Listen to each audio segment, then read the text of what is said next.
jam, pump it up, up.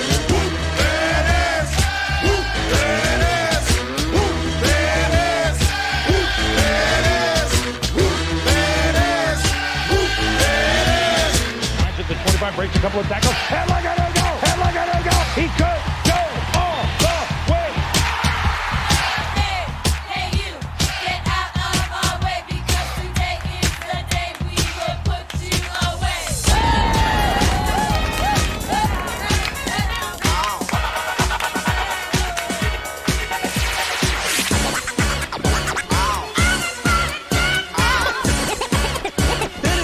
It's fun to stay in the YMCA. It's fun to stay in the YMCA. They have everything for your men to enjoy. You can hang out with all the boys. Let's get ready to rumble. Get ready to rumble. Bump the G, yo, bump it up, yo, bump it up. Aggressive, be aggressive. Simply en fuego.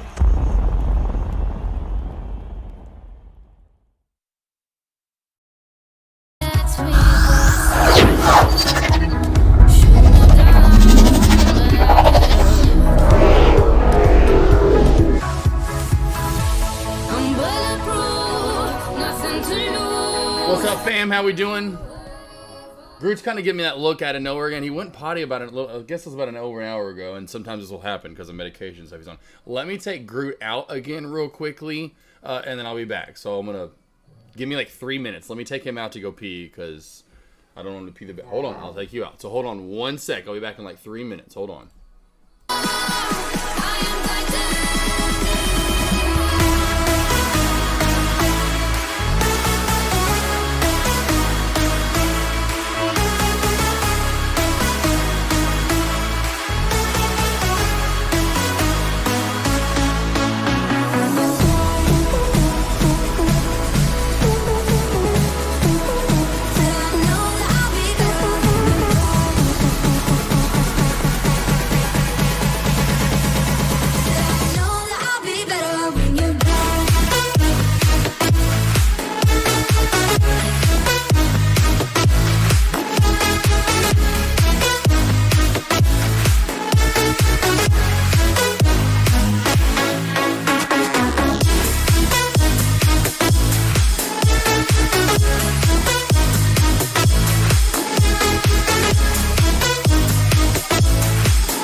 My mama called, seen you on TV. Sunset shit done changed. Ever since we was on, I dreamed it all. Ever since I was young, they said I won't be nothing. Now they always say congratulations.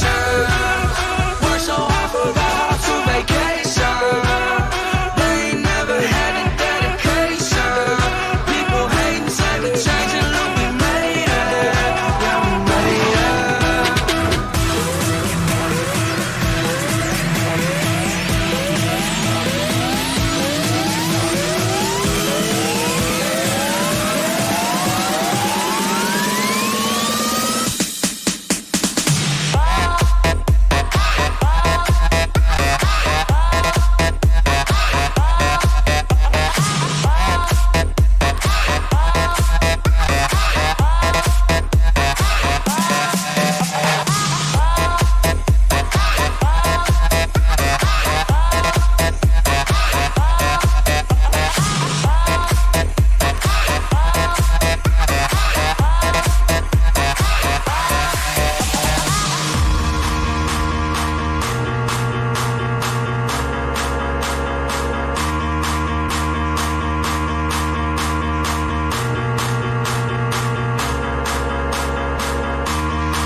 I've been thinking, I want you to be happier. I want you to be happier. When the morning comes and we see what we've become. In the cold light of day, we're a flame in the wind, not the fire that we begun. Every argument, every word we can't take back. Cause with all that has happened, I think that we both know the way that the story ends. Then only for a minute, I want to change my mind. Cause this just don't feel right to me. I wanna raise your spirits, I want to see you smile, but no, that means I'll have to leave. Lately, I've been thinking, I want you to be happier, I want you to be happier.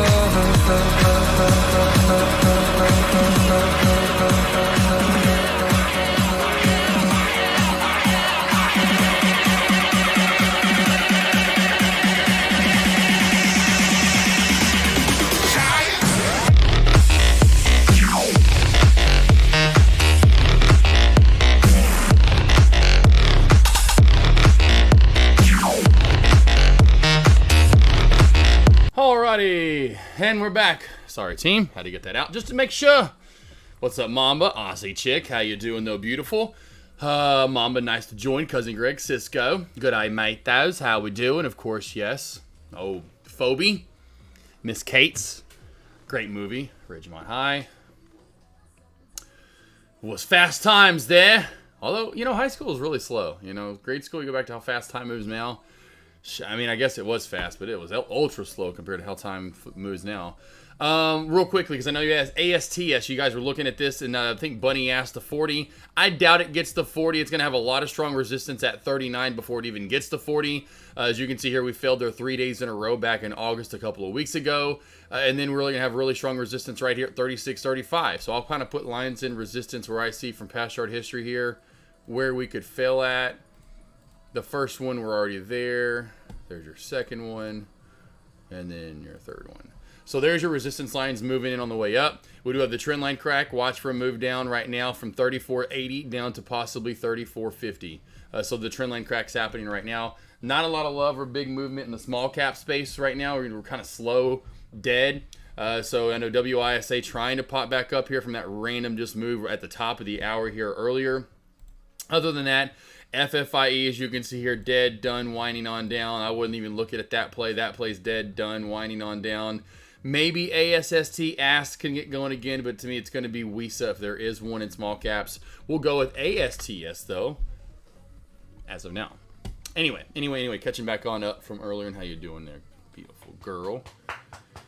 Yes. Trendline cracked. Yes, CR Trader. You got that correct, Mundos. You got your trendline crack acetos. For sure. And so we'll go ahead and move the old resistance line off. We'll go ahead and mark this as orange because that'll be now resistance on the way back on up as well. If you are looking for a bounce play, I doubt it'll get down this far, but that's where I would really like a bounce play again. Right around the 32.90, 32.85-ish area, old resistance in pre-market. Did get a couple of bounces there in market, plus the VWAPs there. That would be the safest bounce area in my opinion. SPY as well there at the top of the hour. Got that trend line crack, and we've been down nothing since, so the trend line crack on down. Hopefully the stream is now working on YouTube, or I should say not on YouTube, not only on YouTube, but here on Tradecaster, so let me know about that too as well. Is the stream working on Tradecaster again?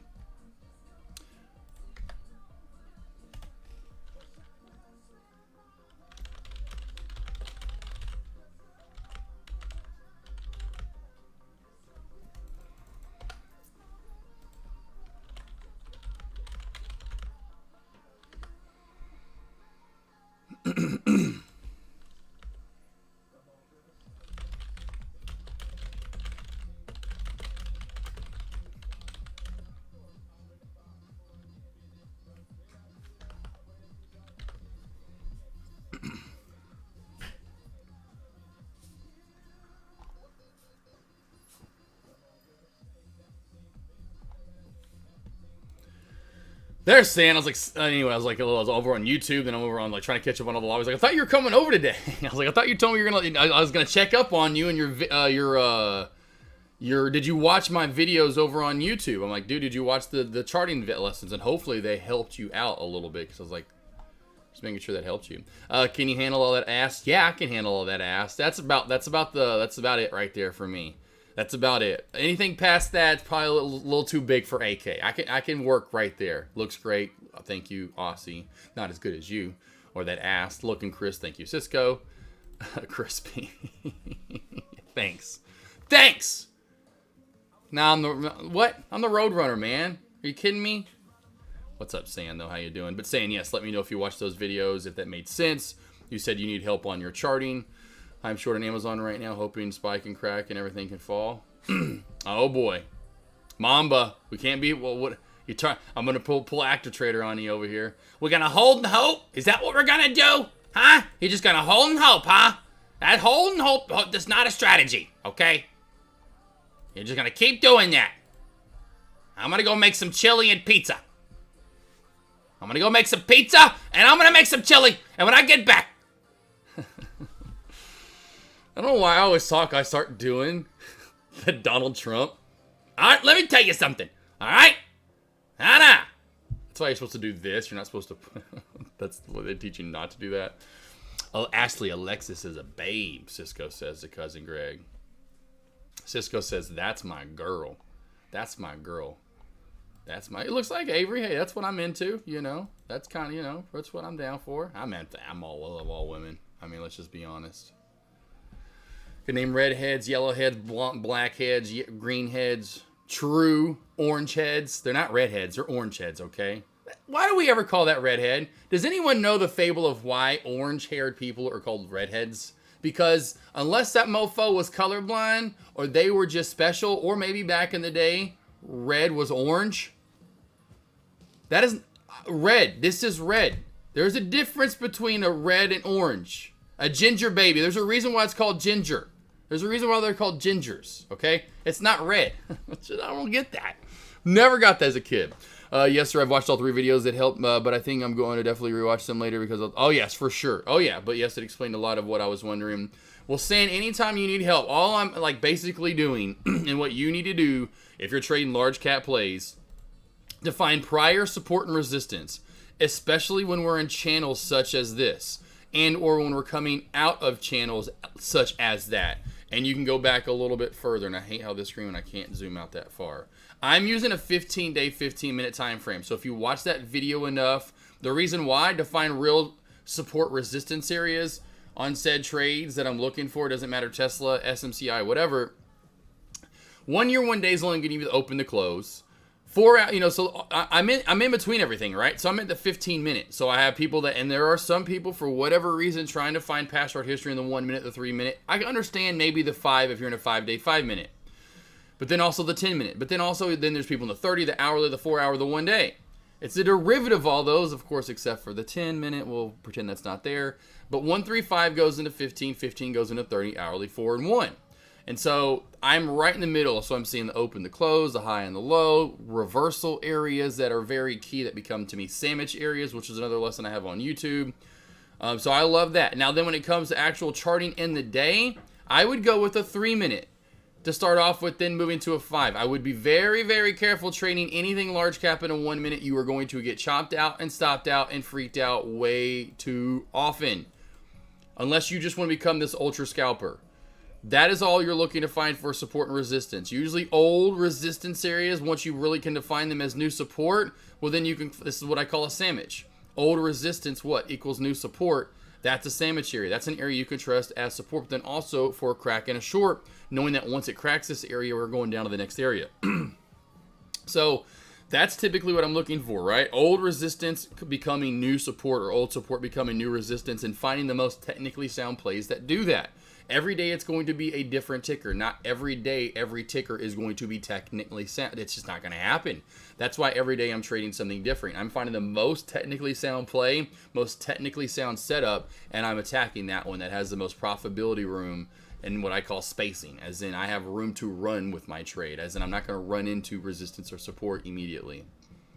Second day trading in the green, journaling helps a lot. JYD, I can't remember if we did a one-on-one or not, but man, I cannot tell you how much I've talked about doing tracking and journaling and tracking, and how big that is to me. I think maybe we had finally, anyway, I know there's a few traders like, and that's how most are. I mean, I'd say it's at least half and half because I do bring it up enough. But my point is, even the traders that are tracking and journaling aren't doing it to what they need to be doing. And that's the biggest thing for me early on.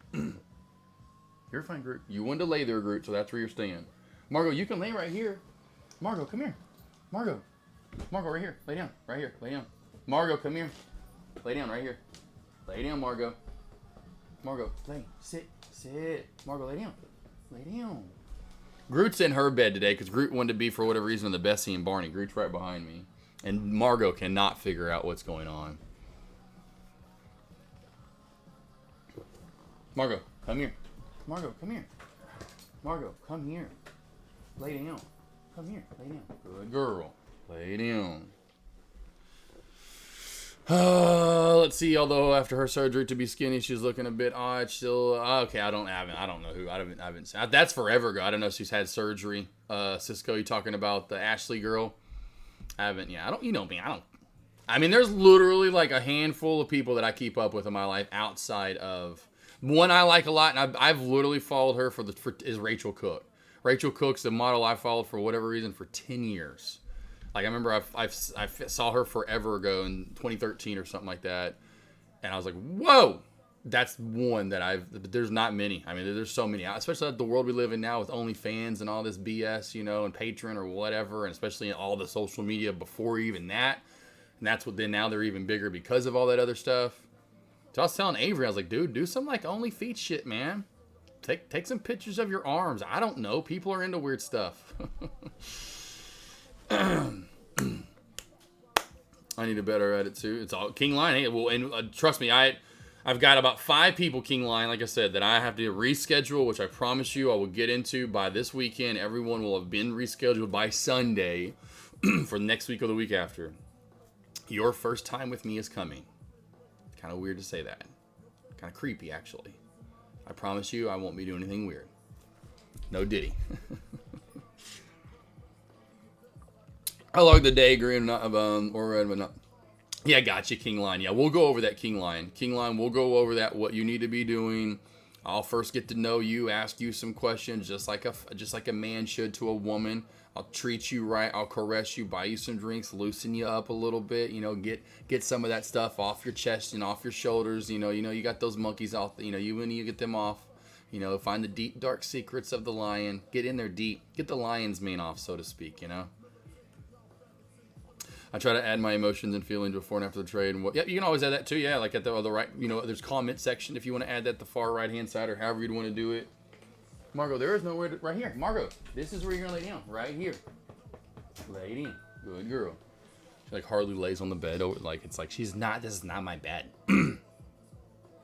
Also, what needs to improve, etc. Yep. Well, again, the more one-on-ones people do with, I'm telling you, team, the more one-on-ones you do with me, and the more we're going over that stuff, and I'm kind of becoming your coach, so to speak, and you're understanding what you need to be doing on a day in, day out basis, the more it becomes a little easier. I mean, once I got down the rhythm and rhyme of what I needed to be doing day in, day out. Good girl, Margot. Good girl. Come here, lay down right there. Lay down on that. Oh, she is such a goob.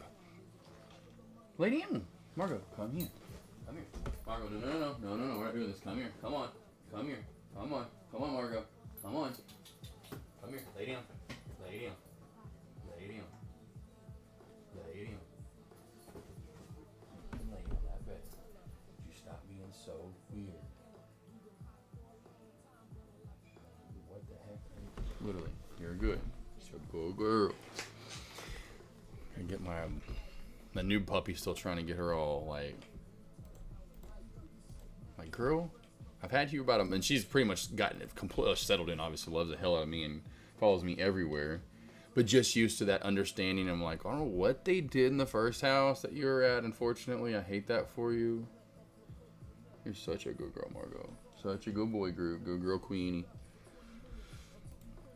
All right, cool. So I think right now at lunch, we'll see if we get any movement from large caps, which right now we're kind of in that area where, and we did this yesterday. Remember, yesterday was pretty slow at lunch, where we sat out right all lunch long. And so we're doing that. We're getting barcodey right now, even with the SPY.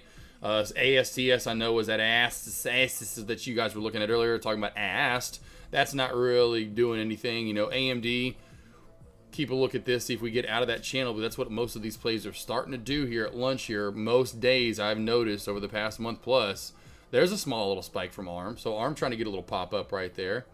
Google had that great move to start the day, gave some back, started to try to go again, and now it's pretty much giving everything back, sitting out to the right. That was pretty messy and ugly to start the day. Meta it's been a nice move up, but it's been real choppy on the way up. Has had a nice good move up today, you know, a good almost, you know, what, $10 or so, $10. It just, I don't know, it's just an ugly chart to me. Not real pretty and easy to trade. This has popped up like ARM has as well. SMCI, I know that was one well maybe some of you guys are looking at. It's kind of gross right now. Just never really got going today. Another one of those slow days. I'm telling you, there's a big day coming though. A big one coming from SMCI. I still see a big day coming.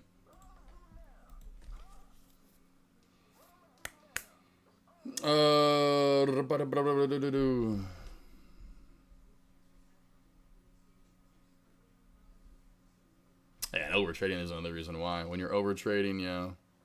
That's why I always tell people, that's why you don't want to overtrade. It's what I always talk about doing. I mean, like I said, I know we haven't done the one-on-one yet, but yeah, these are just simple. I mean, it's just simple stuff that it's just hard for humans to do, unfortunately. You know, I mean, I've worked with 350, however many people. It's a lot of people I've worked with, and they're all, I mean, like I said, it's why I always say everyone's pretty much in the same boat. There's about 2 different boats when you show up with a harbor. The ones that kind of, and then it goes off from there, but really the ones that do overtrade a lot are the ones like me that are to trade to take trades. And so the ones that overtrade, you know, we're all still doing the same thing from there, to where when we lose or confidence goes down, self-doubt kicks in. Is this a trade? Should I take the trade? Nope, I'm not going to take it. Oh, should have taken that one. Now I'm going to revenge trade. And you jump into a trade. Now you got to size up because you missed a lot, blah, blah, blah. Or you lose that trade. Now you oversize. Now you got the whole thought process. So now I got to get that trade back. Oh man, I'm only down I'm down $200. You know, or even just the whole, I was up 200, now I'm only, and then you stop sticking to the chart, starts trading the P&L. I was up 200, now I'm only up 100. Let me get back to 150, 200, something close to what I was. I'll take it. You're not even trading the chart anymore. That's everyone once you get off into your little paddle boats. You know, you're like fucking the same. Everyone's essentially the same trader. But the more you do those same habits, the worse you get. And trying to unbuild and undo those habits. That's why I love it's the best working with traders that haven't really, like I've said, you know, built up all those layers on that onion, so to speak, because the more layers you build, the stinkier you're getting, and the harder it's going to be to peel back and peel back and peel back. And, you know, like an onion, the thin layers are up top. Well, those will be the ones the kind of like the bad habits you've just developed. I can get rid of those pretty quickly. It's those habits you've been doing for so long, like an interior of an onion that gets really thick, right? It gets thicker, the layers do, as you get closer to the core. That's how I always label it, like an onion. And those are usually the stronger smelling, you know, of the onion. It's thicker. That's the hard stuff to get rid of for you guys. And so that's why you have to start noticing these things right away and taking control of them as best as you can and getting them under control. You know, it's hard, I know, but that's most traders, you know, for sure. And when you overtrade, you don't want to go back over it. I mean, like even me as a trader, because I'm such a perfectionist, and in like kind of like in real life, right? Like I'm already that way, so I'm definitely gonna be this way. That's why I said I was kind of the one that never traded, because I was too scared to trade because I didn't want to lose. Oh, that's not a trade. That's not a set. That was me. Everything was never going to be good enough, essentially. Like, no one was good enough for me. You know, kind of like I'm dating and like everyone's just like, man, they're not good enough. You're not good enough. I'm like, you got to get over this, bro. Like, if you going to trade and do this, you can't just be passing all these trades. And then when I got to, took it, and then finally, because I finally would trade, and like I said, I took $1,000 loss chasing the third halt up. Cried myself, blah, blah, blah, yeah, whatever. You know, that whole scene I've talked about 100 times with Avery coming in, dogs are running out, just one of those movie scenes. Anywho, I was like, okay, we got to get back to, we got to paper trade. We got to quit risking your own money because you don't know what you're doing, and you got to practice, you know, every day. You can't be doing these one trades every 2 weeks or something like that. And so, okay, do that. Well, I've got to track and journal too. Okay, I got to do that. So when I got to paper trading and wanting to do that, I was immediately over trading because I had to get that regurgitate out of my kind of system, not wanting to trade. So next thing you know, I'm paper trading. I'm trading 10, 15, 20, 30 times in about an hour. And I'm like, damn, how many trades? I just took 30 trades and the market just opened 20 minutes ago. Bro, what are you doing? You're down 12K right now or whatever you'd be on the paper account when you first go to it. I'm like, okay, let's set this to 3K. What's your trading account size? It's about 3K. Let's set it to that. How many shares would you typically go, Joshua? Oh, yeah. You wouldn't go 10, 20, 30K, would you? Like, no, you can't. You will never probably, who knows? Okay. So then I try to make my paper trading realistic as possible, which I know for a lot of people isn't. But boy, I'm like Michael Jordan. I can make anything feel real. And so I was like, I got to quit this over trading because I'm not wanting to paper. I'm not wanting to journal it or track it, right? I'm not wanting to journal and then go back over it. And so then I'm like, ugh, you got to figure that out, Josh, to figure out your best trades. And so it was about a month-ish process probably from when I first started in that August of 2017 into September. It was about this time frame of 2017. And right now I'm starting to understand, like right now in 2017, like September, I'm starting to understand, like, bro, and cutting down slowly but surely on those trades and not over trading. And then it was probably, I'd say the end of September, I'm like, I got it down. Because I was looking at my paper trading or my journaling and my tracking, and I'm like going, and I swear it was September. It could not have been much more into October, where I was like, it's bounce plays. You suck at trading everything else but bounce plays. You know, I did my journaling system, what I'm doing every day, but then I did that secondary journaling system. First 30 minutes, after 30 minutes, then setups. And that way I knew, okay, what time of the day I was good at. Am I good at the first part of the day, or am I good after 30 minutes? Because I was noticing I had a lot of losses in my first portion when I was journaling and tracking, I noticed a lot of losses in the first 15, 20 minutes. So I made this secondary journaling system that I go back through every Friday or Sunday and go, okay, how'd you do this week in the first 30 minutes and the second after, and then after that, 30 minutes onward when you took trades, and then how were you in your setups? And so I could go back through, and then about a month after doing that, I was like, this setup I suck, this setup I suck. Wow, what are you even doing trading that setup anymore? Like, why are you even trying? It was just literally light bulb, just blaring bounce plays. And so, boom, bounce plays after 30 minutes, because plays were coming back to me after they were spiking a new high of day and then coming back and getting a bounce play from it. And so I just started doing that. And then that still then took about a few weeks, I'm sure. But point being, by late October, November, I was starting to really narrow it down. By November in paper trading, I know it's paper trading, but I made about 4K in paper trading. Killed it in November 20. It was so hot though. December of 2017 equally as hot, if not hotter. I've shown stocks before. One of the first stocks I remember watching live and actually trading it was Elfin, paper trading it. Elfin went from 5 to 12, and then from 12 the next day up to like 150 or something. One of those plays where you're like, what? Especially when you're new. You're like, holy shit! I was in it, whatever, 12 bucks, whatever. Anyway, and so I went live 20, but yet my point was that at first, and I kept doing that. But if you don't trade, track and journal, and limit your 3 to 5 trades a day, 3 to 5 trades a day, 3 to 5 trades a day, you start getting to 7 and 10 trades.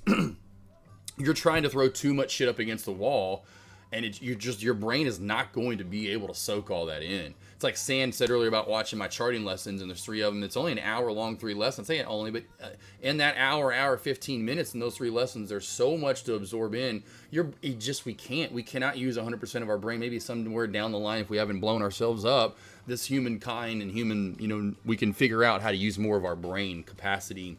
And I really think there would be probably a potential for us to maybe fly, or who knows what happens if we could use. I don't know. I'm just saying I don't know. We're not there. We was 20%, 25%, I think at most. Anyway, it's not a lot. And so your brain can only process so much at once. And that's why I would say take it one thing at a time. Charting at first. Charting is key. Then figuring out what setups you're good at. Don't even worry about anything but the VWAP at first. Forget all the moving averages and Bollinger Bands and fib line. You ain't going to figure all that out. The VWAP, or I should say the level 2 and the time in the sale, it's just too much. And so the more you can dumb that down and just figure out where support and resistance is. Where should I go long? Where should I go short? Where should I cover and where should I sell? Where should my stop loss be? That should be 75, 80% all you're worried about at first. Then you can think about and get all the other things down. But again, it all comes back to at the beginning, you've got to track and journal and track. Track and journal and track. And you need to limit those trades to about 3 to 5 trades a day. If you can do that, you will then understand and figure out what you are doing right and also doing wrong within at least 2 month time. And that way, within 2 months, if not 3 at most, you can then go, I'm not good at this, I'm not good at that. Cross that out. Here's what I'm good at. Trade it. It's not going to be a lot you're good at first. It's not. It's okay. The first time you've ever picked up a basketball, a football, a wrench, hell, the first few times I ever tried to if I can talk right, unplunge a toilet, right? The plunger. I had to anyway. When I stopped up the shitter is my point. I didn't know what the hell I was doing. I had to yell for mom and dad. It was a mess in there. I couldn't figure out the damn plunger. Shitter was stopped up. Shitter's full. Shitter was full. It was mostly full of toilet paper. My dad always yelled at me. Well, stop using all the roll of toilet paper, Dad. Flush. You know how to flush? It was so funny. I would wipe the shit out of my ass and just wouldn't flush. It'd just be the whole thing full of toilet paper. Like, you know how to flush, right? You shit, you flush. You wipe maybe a little, you flush. If you have to wipe more, you keep flushing, though. You don't just fill the whole toilet up commode with toilet paper, Josh. So, you know, that even there, I had to learn the ropes of how to use the shitter correctly and how much toilet paper would go in and down. So that's stock trading, right? It's fake, and that's it. But it's got to kind of keeping it simple. Don't overdo it. 2 to 3, 4 trades a day at most, maybe 5. Knowing that if you start getting over 5 trades a day, I did at the seminar in 2022, and I said some of this stuff and teached and preached it for my hour, and then I get Umar Ashraf, which I hope to God you guys know who Umar Ashraf is, or day trade professor, and how many followers they got and how good they are and what they do. And they said this when I heard after me, and still can't believe Deck put me before these guys. I guess because I was kind of right hand man and set, kind of known as trade cat, whatever. Anywho, when Umar Ashraf was up there saying, like, I don't have 100 screens, I'm not looking at 100 different tickers, I'm not in 100 trades at once, or whatever he was saying, like, I'm never in a 3 trade. I was like, this is it. This is what I'm saying. And that's it. You have to find your one stock that's moving technically sound, hone in on it, and that's why it's called being a stock sniper. Does that make sense? Hopefully, even for you and everyone else that may need help with that. The King Lion, I know, kind of ranted on and on about that. But when you trade, I don't trade SPX. I don't ever trade SPX. I never trade SPX. Never trade SPX. Never trade it. Never trade. CR Trader, my biggest problem until everyone got me out of doing that. Yeah, yes, that's what I do. That's CR Trader, CR Trader. I know you know that. King Lion, that's what I kind of do the one-on-ones for, is, again, that's why I say I'm your mentor, your therapist, your psychologist. It is the combination of those things. You need someone to motivate you. You need someone to coach you, right? That's why you go to the gym and have a personal trainer. You need psychologists. You need a therapist in this game to find out and ask you questions. And that is a good personal trainer, physical trainer too as well. What are you doing? What are you eating? Who are you hanging out with? How are you going? And of course, that would be those questions. But I want to get to know you. Like, what are you trading? Why are you trading it? What's your thought process? What's the reason behind you wanting to take so many trades? Like, I'm trying to find the reason. Like, truly trying to be a psychologist, therapist for you. So I can help you out in this while I'm, I love doing this. I love talking to people. I love helping people out, trying to get the root of the problem. I was like this in 8th, I'll never forget 9th grade. It was an art class too. It was so funny. Stephanie Husky was her name. She lived behind me in my neighborhood. Well, it was a neighborhood behind mine, but I was surrounded by girls. It was awesome. Constance Clark. I had Kristen Earnhardt. Then beside her in my neighborhood. Then right behind Kristen Earnhardt was Stephanie Husky. Right behind Stephanie. Right across the street from Stephanie Husky was then Lauren DeBoose. It was just like girls were always over in my neighborhood. It was awesome. I was always around girls. This is why I'm always like, hey, girls, I got you. But I was talking to Stephanie Husky in 9th grade. It was art class, and she was going through some kind of like puppy love. And this sometimes would be advice that I may not even take myself, like I know I should probably do it too if I was ever in that situation, but would I do it? I couldn't say I would. I know I would need to venture down the line when I had that toxic relationship that we talked about with that Emily lady, girl. I shouldn't even say a lady. She was like a girl, a little infant, as a 25-year-old, an infant in that damn. Anyway. But, I just remember I just remember saying that, because I'm always worried about what they want and what they're going through and then what the situation is, and trying to find what's his name, Sherlock Holmes, trying to find all the little clues, like what could lead to this, sort of thing, like MacGyver-ish isms, so to speak. So anyway, she's like, and I remember she was like, if you need any help, she said it in class because she was crying at the end of the conversation. She's like, you talk to Josh, he's going to help you out. I forgot what else she said. That was funny though. But I love helping people, is my point. I've always loved helping people. Bippity bippity blippity blop. I am down, I think, a lot. Let's see here. King Lion, that'll be up home. Definitely helps out. And Sand Trade, hopefully you got that. I don't trade SPX. Just the volatility of it. I make enough money in what I do. That's probably why I'll never go to options. We're like, oh, options. And then I know Deck trades SPX. I just trade the SPY. I just trade actual stocks. I probably will never, I don't know if I ever will trade SPX, or because I'm already killing what I do now. And I mean, I don't have to I know there's that mindset for a lot of traders where I can make even more. I don't have that mindset anymore. I used to, I can get, this was the thing, say when I was a new small cap trader, Rainbow Bends, I know, you were there, King Lion, and you guys, and when you first started, you were probably right there like me, and it's kind of that new trader mentality when you're on the paddle boat of, oh yeah, there's just one, ASST, whatever, let's go ASST though. This play's moving pretty good. But I would go down here and find some but I can get 50,000 shares of 80, because you can get so many more shares of a play under $1. And so you just, I can make more money here because I can get more shares. That was just because it's, the same process because you can make more money. SPX not different, you get more shares, but it just moves more volatile. You can make more money with smaller amount there. I don't care about that. I'm just about being right with the chart. And I don't like the way SPX or futures move. They are. I am, to me, like I said, I want to be if this is some school of Professor X and or whatever of mutants, I want to be that guy that's the best charter. Go to Professor AK's whatever room, and he knows charting. He's that mad scientist that whatever. They don't move as technically sound. Futures, yes, they'll move with them, but it's with much more volatility. I don't like that. I like technical soundness, and so SPX and futures do have those moments, if not a lot of moments, and I've shown multiple days because there are people that go over and do those funded accounts, which I'm still looking to do my funded account, but I've looked into a lot of stuff like the one I've looked at, and I'm still looking to probably do one and just try it out, but boy, they've got a lot of small rules that you don't know about. When I looked at kind of their reviews that you don't see on their website, and you got to read in their fine reprint when you sign, did you read all of this? Some of those funded accounts, you have to hold your trade for more than, which is fine, but you have to hold your trade for a certain amount of time. It's just, they have some weird stipulations, but point being, a lot of those funded accounts are for futures.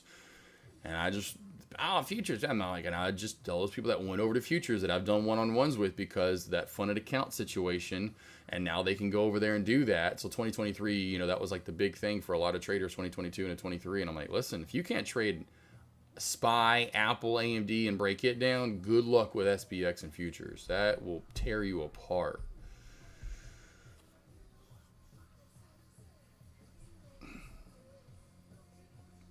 That was me, 2500. Yeah, exactly. CR Trader. Oh, I remember that. CR Trader. I mean, I've worked with, trust me, you're not the only one. I've worked with a ton of traders that are 30, 40, even 50 trades, in a day, because that's one of my questions. I mean, King Lion, I haven't really shown this off. I mean, maybe I have to, you just weren't around that day, but these are the questions I ask. This is when you, for the very first one-on-one, this is what I always say. I have questions for you guys. I want to know your background. I want to know your biography, so to speak, in journeying. Did you pay or trade? Do you track and journal? How many trades a day? Which broker? Cast margin? Blah, blah, blah, blah, blah, blah. I'm trying to figure you out before you, and then a lot of that's what's awesome. Then you're already kind of wanting to spiel, and then you start, because you are. It's you're sitting down in front of a psychologist, therapist, and you get to talking. Next thing you know, you're really talking. You're just really letting it all out, right? And that's what I want. I want to kind of get you to just kind of let it go and let me know every little thing I can. And then we move on to other stuff. But that's it at first. I'm trying to get to know you. When I first started, balance was my first year. Then I started shorting and going along during 2020. So yep. It's definitely market. That's hard for a lot of traders too. Where I've gotten that doing one-on-ones with traders where they've told me hey, that's another reason why they see me as being so good. It's because I can adapt. And I've been able to. Like I always said, that take what the defense is giving you. I love sports. I was like that as a quarterback. I don't care if it was dink and dunking or if I have to go long. Any of that, I do not care. I'm whatever it is to take it to win. I don't care who's getting the ball. I don't care. I'm not forcing it to anybody. Because when it was downset HUD, it was so weird for me. My eyes just immediately laser downfield, and it literally is just robotic, where I'm just immediately, even when I'm playing NCAA or college football, when we call it now, I immediately will just see when someone's open. I have really good peripherals, so I may kind of focus on where I think I'm going to go with the ball, where I feel the matchup's favorable. But I can't help sometimes where my eye jolts and sees someone wide open. I don't care, I just take what the defense gives you. That's how stock trading has to be. Is the short there? Is the long there? And then knowing odds then down the line, kind of okay, well, when they're in this defense, we have a 78 and blah blah blah X percentage chance to get this gain, to be profitable, so to speak. That's why I short small caps. I know that X amount of those, which is a very high percentage, are going down for the day. They will not hold their gains. Well, if that's the case, I'm already putting myself in a very high percentage category, right? Okay, I'm going to start marking them down. 5 trade. There you go, King Lion. And I said this to some trader. I think it was, who was it in chat? Who was it that I told you about the pin deal? I have 3 pins always out. I don't know why I keep these pins out. I always do. I like these pins, so I keep my pins out. Put pins in front of you. Put something physical in front of you, and then when you take a trade, like say if it was 5, put 5 pins in front of you and put them right in front of you. After you take a trade, you're down. Every trade, find something physical to attach your brain. You've got to train your brain. You have to understand that this is something that you've got to do on your own, and it's going to be hard to do. It's going to be hard to do, and you're going to need help. So if you need help along the way, play games with your brain. So even Margot knows, like, damn, I hate these games that Dad plays. Play games with your brain. You have to train your brain. And the only way you're going to do that is testing it and putting it to the test, right? You can't just, 5 trades. You can tell yourself that, but are you actually going to do it? Some people have that, that strength to do it. If in most, but I'd say a lot, almost most don't. Well, then test your brain. So, you know what? Here, I'm going to challenge you, and I'm going to put something physical in front of me, and I'm going to stick to it.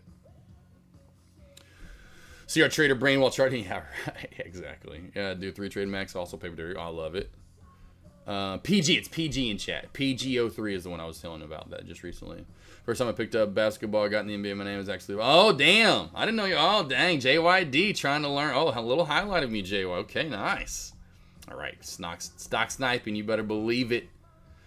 King Lion, let's see. He heard a podcast of a trader last night when I was cutting the lawn. His claim is that he only trades setups that he can say fuck yeah. If he can only say okay, then it's okay. Gotcha. Okay, I gotcha. See, that's what I'm saying. That's me. That sounds like me, doesn't it? Right? I mean, that's not. Mine would be I told you, or I told you so. It's more like I told you. I told you. So if I can only say I told you, I trade it, which is a very high percentage. ASST, trendline crack short. Yeah, no, I mean, this is all right. I know what you're seeing right here. Is this what you're looking at, King Lion? And I would yeah, you can barely get it in there. I just don't see a lot on this on the bottom side, and here's why. Let's go to the upper and lower VWAP bands, which you may not have on your charting brokerage. That lower band's at 255. That's not, I just don't see a good short out of it. If that's your trend line, love it. Beautiful eye. Gorgeous. Good eye right there. Barely clips it right there. We'll just call that a clip. We definitely touched it there. It's just that lower VWAP band at 255. Could have gotten in this morning and held. Would be up $2 now. What you got? K moves. What was it? K moves. Walk high. Let's see. Walk. Waka waka waka. Where did it hit at? I didn't see it. Just slowly matriculating its way up here. Yep, just a little matriculator. That low volume. See these volume candles that burst out of nowhere? And there you go. Imagine if it did that over and over and over. This play would go crazy. That's what I'm like, I'm telling you, the day that this has good volume, this play is going to go nuts. If it can do this on the volume candles it's giving now, this thing will explode if it can contain some volume. So K moves, please don't keep, because I know you're gonna stay on it. Just keep it on it for us, please, because there's gonna be a day that this, and you're gonna be right. But then I'm gonna be right though with you with the volume part, as far as then you're really gonna be happy because you're gonna be like, dang it, I knew it. I'm like, I told you this would be if it got volume, because you just got to. That's all I ever do is just go to this. What have you done? What have you done for me, right? And you're like, if you can go on 600,000 shares traded, and you can range $1.88. This day, finally, 2.7 mil. You ranged $1.75. This day, you ranged 213 on 1 million shares traded. Imagine a day you're at 10, 15, 20. Imagine 25 million shares traded. This thing can go to 25, 25 easy. If it just say if it was today, it just all of a sudden happened right now or tomorrow. Could go to 25 easy. So keep that on watch. Let's see. Slowly catching up. Slowly catching up. Slowly catching up. Slowly catching up. Dip, dip, jump, jump, jump, jump, jump, jump, jump. Everyone talking. Any questions here? ASTS in the channel. You like it under 34.64 short. Let's go to ASTS. it's okay. I do see this. It's just not perfect. I would be careful because the VWAP has kind of leveled out. The volume here it's still good, but the plate looks like there's low volume, and so that's not as I don't like it a lot. There you go. Obviously, you know, I don't give it a fuck yeah. I don't give it I told you. I give it a maybe. Hour go by real quick. Oh, hour goes by real quick for sure at King Lion. That's why I say, oh yeah, I love it. I love doing the one-on-ones. Hour goes by so quick. I got a clipboard and the notes dry right there. You go. There you go, King Lion. And definitely do. Keep 100. Please do. Keep all the questions, because I have some traders will come to the first one and like, well, I'm like, I figured you'd have to, and most do, but some will come in and I'm like, I'm fine. I can fill up, because first 15, 20 minutes is with the questions and we're going over stuff. Sometimes it goes a little more than 20 minutes. And I'm like, all right, cool. Now I know what to do now. Moving forward in the next one. What do you got from me the first one? Do you need to go over charting? What is it? You need to ask me questions or something that's been bugging you that you need help with right away. Like San earlier would be like, yes, let's get right into charting. Let's just go ahead and break down charts. Let's see if my levels would match with your levels or something like that. So I can at least in the first 15, 20 minutes getting to know you, even if you didn't have questions, I could at least turn it to where we need to keep going toward, essentially, so to speak, and keep it going where you need to have the help. See everything, man. I think it's the market conditions that are holding it back, and the market can see if the recession gets the dark clouds away. Oh yeah, for sure. K moves. Yeah, we're getting there. This year was a great year in itself alone. Actually, let's just call it last year into this year was a great reversal and move back on up. So I think we're getting really close to kind of getting back and shaking all funk off. A lot of it there was the stupid shit in 20. At first it was COVID, then it's recession and Ariana depression and all this stuff and oh man, I mean, yeah, we definitely are somewhat in, but it wasn't this full on panic. No. So now that's kind of gone. Now it's the election. So once we can get past the election, I think we're smooth sailing across the board, small cap and large cap. I think we're back to kind of normal. Thanks was on the fence. You're good. Yeah. If you're green, like my boy over here, King Lion got green beans in chat. If you're green, and by the way, I think I sold my green. No, do I still have my green bean Jordans? I can't remember. I may still have my green bean 5s. I may have sold the green bean 5s. I can't remember. On my first pair of Jordans when I started collecting in 2012 with the green bean 5s.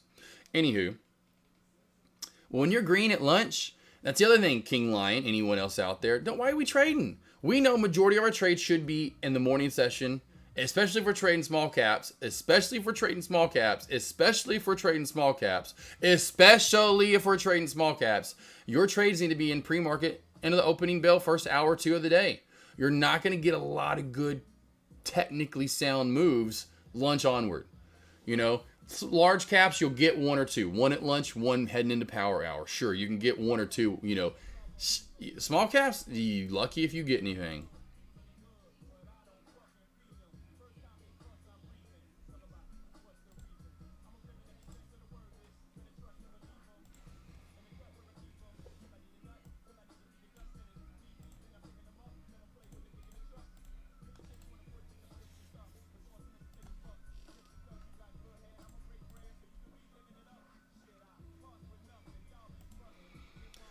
This stuff, I will say, just slowly but surely.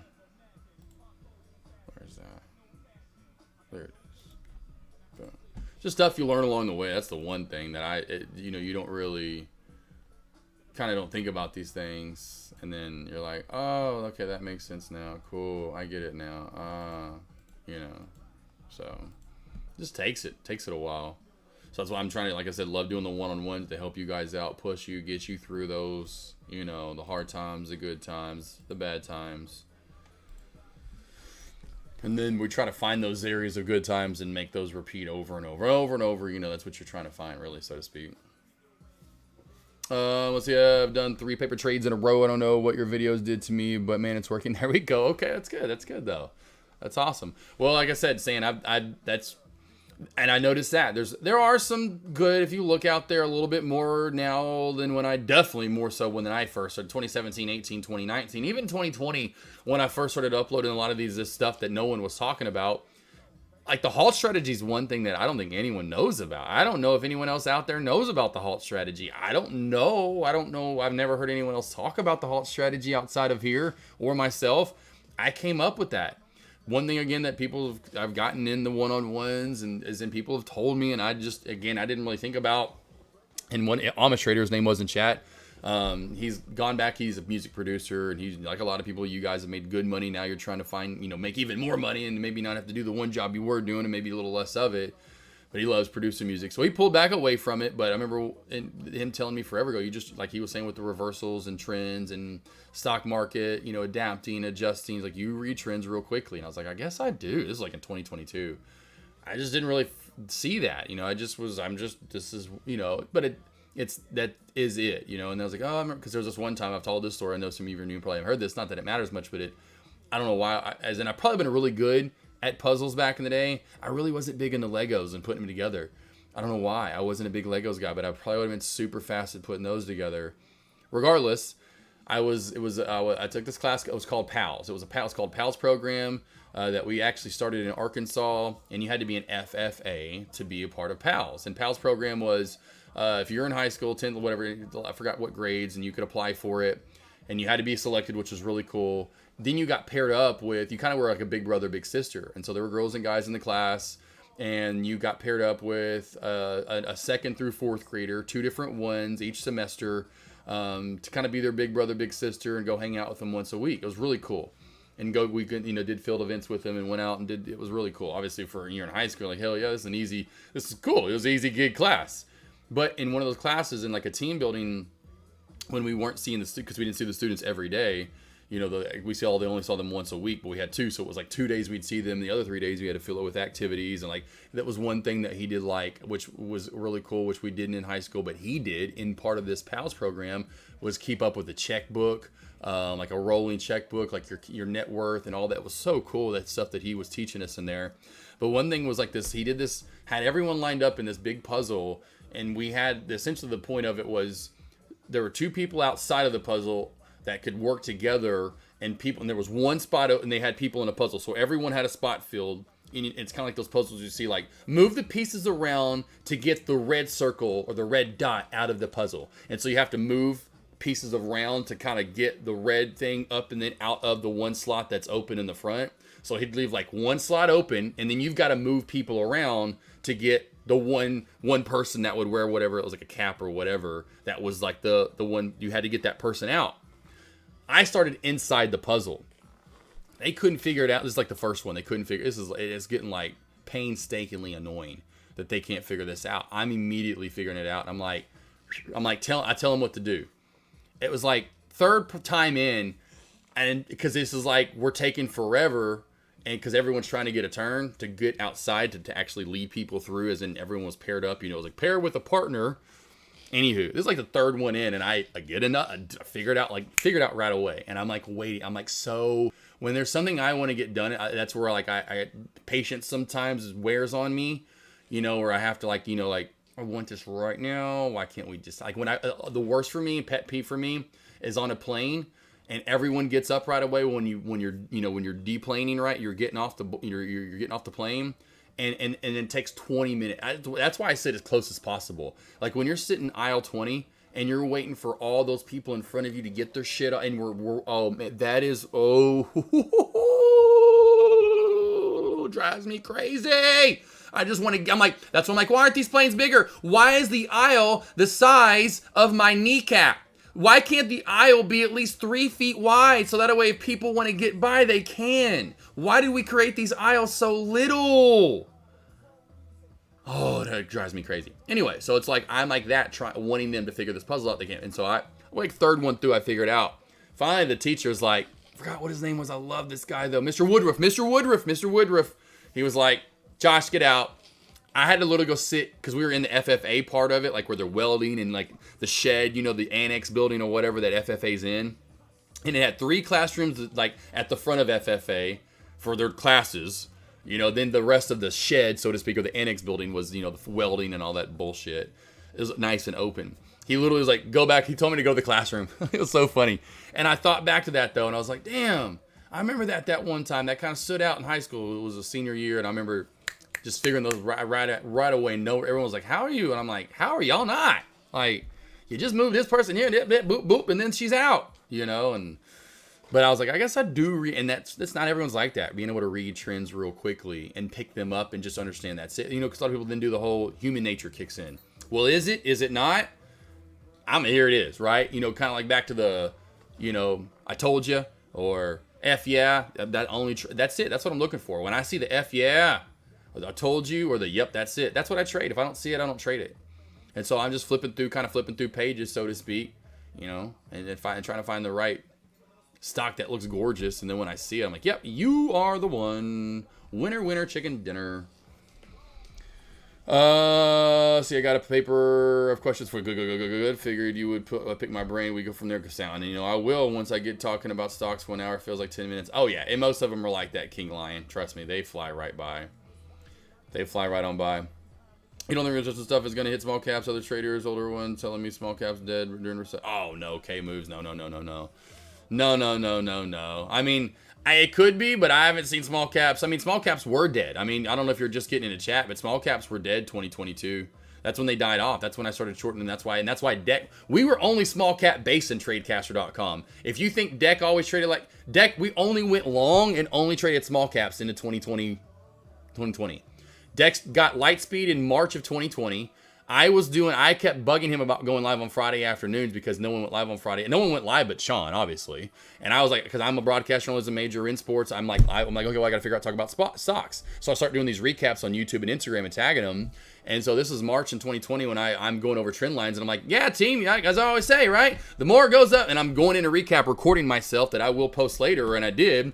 I'm like, yep, as I always talk about, right? The more you test this trend line, eventually it's going... And before I could even finish it, I'm like, it's going to fucking what, Josh? It's going to fucking crack, bro. How many small cap? Because this is only small cap based, right? And what do small caps do most days? Crack a trend line and you can just wave goodbye a lot of the time, right? And I'm like, oh my God, I've been looking. But no one went short in TradeCaster before that deckmartrades.com, so no one would be like, hey, AK, thanks for the great alert for the short. It did crack the trend line. Great short. I'm like, no one. It just hit me one day in March of 2020, and I'm like, ha! Open up a Lightspeed account with Deck. Next thing you know, I'm trading. No, and he wasn't. He always shorted the top. Way too risky for me. I can't short the top. F no. I know he's got the big account. He's got the nope, not me. I'm gonna trade the trend line cracks. I'll wait till the support cracks, and that's where my support, or that's where my safe trade comes in. Traded that to an 85% win rate in 2020. Came up with a halt strategy in 2020. Did start streaming live for Deck in 2020 in May into June. Every Friday starting late June in through December. And then Deck was like, okay, I've had my 3-day weekends and it's been crazy this year. And then, but point being, we were nothing but small caps in 2021. Finally, Deck started getting crazy and would trade Tesla here and there. But that's about it. That's it. It wasn't looking at the SPY. It wasn't no CPI or PPI and that bullshit. Because it didn't move. We didn't look at the SPY. Earnings seasons were seen as dead. Oh, it's earnings season. It's going to be so dead out. And then all of a sudden, flip a switch. Next thing you know, small caps are Cricketville into 2022, completely dead. And everyone's like, oh, AK, please don't leave us. Please don't leave us. Because everyone, Deck and obviously included, went to large caps. Everyone went to large caps. And that's why they move so much more now. A, because they're at all-time highs. They're at $300, $400, $500, $600 now, whatever they are at. And secondly, there's just more traders trading them than there were in... used to, you might move $3, $4 in a week. No lie, 2016, 2018, 19, SPY might move $3, $4 in a week. 5 maybe. Now it does that in a day. There's more traders than large caps now. You know, there's small caps have had that pullback overall regardless because... large caps, they're the fad. Small caps were big because of Timothy Sykes, because of Sean Deckmar, because of all the gurus that blew them up from 2010 onward. They had their time. They had their 15 minutes of fame, so to speak. I think they'll still be around regardless for sure, but I don't think they'll ever be what they used to be. This year was a great blip of it. Now, we'll see. Maybe I'm wrong. But 2020, 2021 was absolutely insane. I very highly doubt we'll ever see that again unless it's like a global epidemic again. But yeah, we had a 2022, 23. They were dead. Trust me, that's why Sean doesn't look at them anymore. We used to have a guy named Juan Trades in chat. You know, there used to have that stream live. There used to have none of. I am your daily small cap trader. I am your daily small cap trader here. There's no ifs, ands, or buts about it. There's some moves like 12, yep. They're going to market on a good day. Set you right. Oh, King Lion. I mean, hello. That trend has changed, King Lion. But I'll go from the how long it lasted, because it still is high, but not that high. From October the 1st of last year until about, I would say, about June 1st of this year, into somewhere around June, definitely through May. 70+% of the morning, 70% of the trading days plus, right around 70 to 75% of the days, I was up over $1,000 before the opening bell. I'd bet 45 to 50% of those days, it was 2K plus before the opening bell.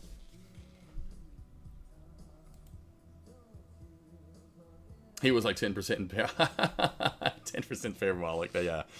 No, yeah, I've seen plays go. I mean, here, let me show you HKD. I mean, I don't know if and this is and what's crazy in the slow 22 that we had the craziest play ever in HKD. This small cap play, new IPO play, went from around, I forgot where we opened up at. I think it was, yeah, $22, $21, $22. Look at the range here. Look at this.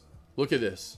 Look at this. And this is no reverse split. I literally watched this because everyone was like, how are you? I walked it up to essentially 500 to 1,000. Because I know the increments it starts running in at this point. I've watched enough from 20 and 21. I'm like, finally, we're getting one in 2022. Yeah, imagine this move, bro. Imagine that move. Now, I know that's multiple days. But, I mean, we have seen some crazy, crazy move.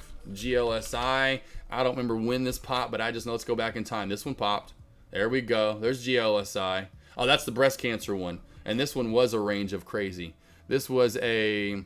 open at $16, high of day $158. That's just a $140 spike for you. That was breast cancer, stage 3 positive. And that's why I tell traders, stage 3 positive news on breast cancer. Look where that ticker's at now. Stop thinking these things are home run moves for the next Apple or NVIDIA. There's only so many of those. So just sending you guys. What year is this? What year are we in? We're in 2024. We're in 2020. That was in 2020. 2022 was HKD.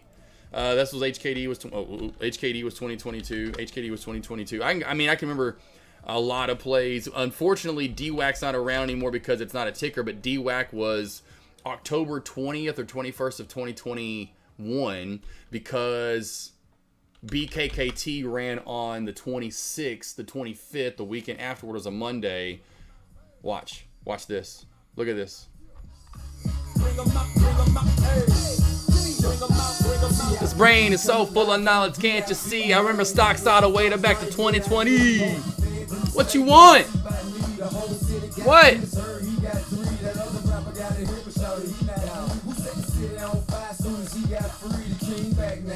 Let's go back to September 2020.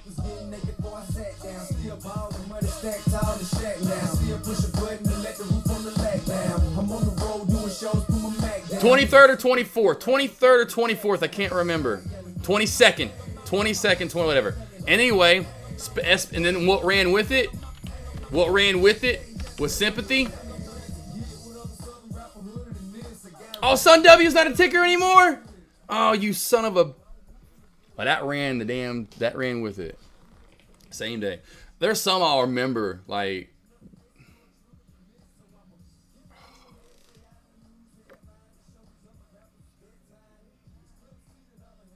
There was another one in February of 2022 that went crazy on newer IPO play and medical news. God, I forgot the ticker's name.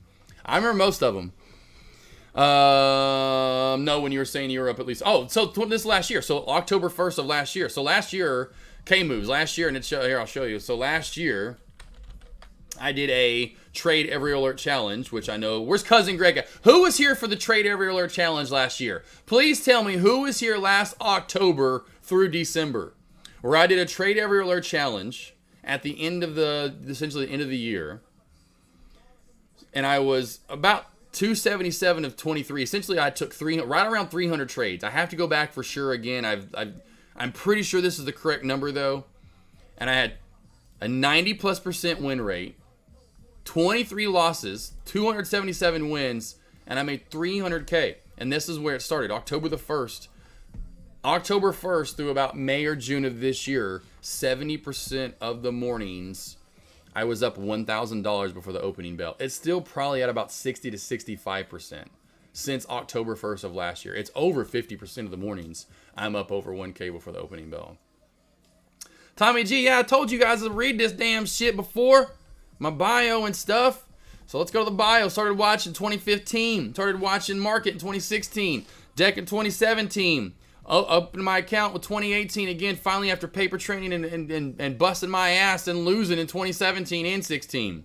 $3,000, I made $25K in 2018. Made about $50K in 2019. I made about $100K in 2020. This was all with an account under the PDT. It wasn't until mid-2020 that I got over the PDT and could let my account grow. I made $170K in both 21 and 22. Like, damn. Both years made it almost the exact same, which was nuts. They were about $5,000 off, no lie, which is crazy. It was like $1.65 and then $1.60. I forgot what it was. They were all like almost the exact same each year. Then we went big time in 2023. I got into trading large caps, trading shares and options, swinging some long term. NVDI, SMCI, AMD during earnings reports as well with a win rate of 90% for the year. In October of 23, I did a trade every alert challenge, making over $300,000 in 3 months. I actually continued that into this year, making $100K for 5 straight months in a row. It wasn't until March that I did make $100K in a month. I made about 70 or 80K in March. But October, November, December, January, February, this dude right here banked over 100 Kalos in the stock market, trading small and large caps. Bitches.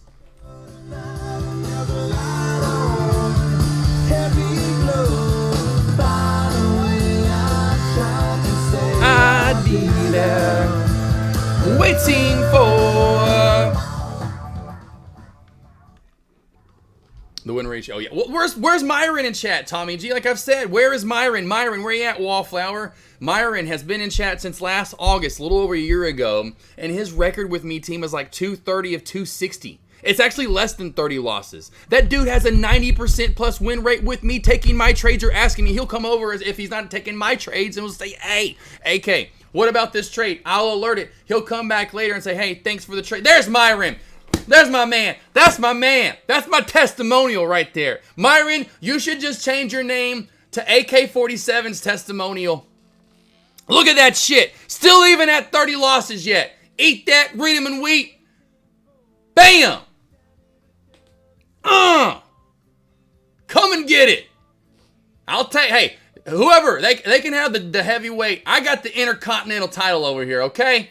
I don't know who's got the heavyweight. I'll get there one day. But right now, your boy AK47 is strapped with the Intercontinental title, okay? He's ripping it. I haven't been in the game long enough to go for the world title, all those different... I got the Intercontinental, okay? Watch out. Me and Myron coming for the tag team. We coming next for the tag team belts. All right? Because I want the Intercontinental here, and then I want to rock the tag team on my shoulder and carry it around with my bro. And listen, there will be no STDs given to anybody. And that's an inside joke only if you've seen the video I've played about 5 to 10 times now. That's fucking hilarious. There will be no STDs given and no banging of any chicks. Oh, man. Let's see here. Most of these 2 millionaire traders are bragging about 50%. Oh, yeah, exactly, Tommy G. I know, exactly. That's why people are like, dude, imagine if you went bigger. And I know. And I'm getting there because my account size. But, oh, yeah, I can't imagine, bro. That's why I'm going to stop doing this one day. Easily in my brain, it's five-figure days are coming up next, right? In the next 2 to 3 years, that's then when I can stop doing the one-on-ones and streaming live because I'm making 5 figures a day now for sure every day. And then at that point, then eventually I'm going to start having some 6-figure days matriculate in there. You know, and then, blah, blah, blah, you know, so yeah. I remember when you were doing the alert challenge, I was saying, you know, still crush one Kevin West morning as well. Oh, yeah, for sure. I know there's just who all still around in here from last year. Although the risk management is good enough to make a ton of guests. Yeah, Tommy G. Bring them on, though. Honestly, that's why I want to, like I said, I want to be the best charter there ever was. Got CNFR today. That's right, CNFR this morning. Why don't you all just pull our accounts and let AK trade them? Quick, yeah, right. Tommy G, I've heard that a few times before too, as well.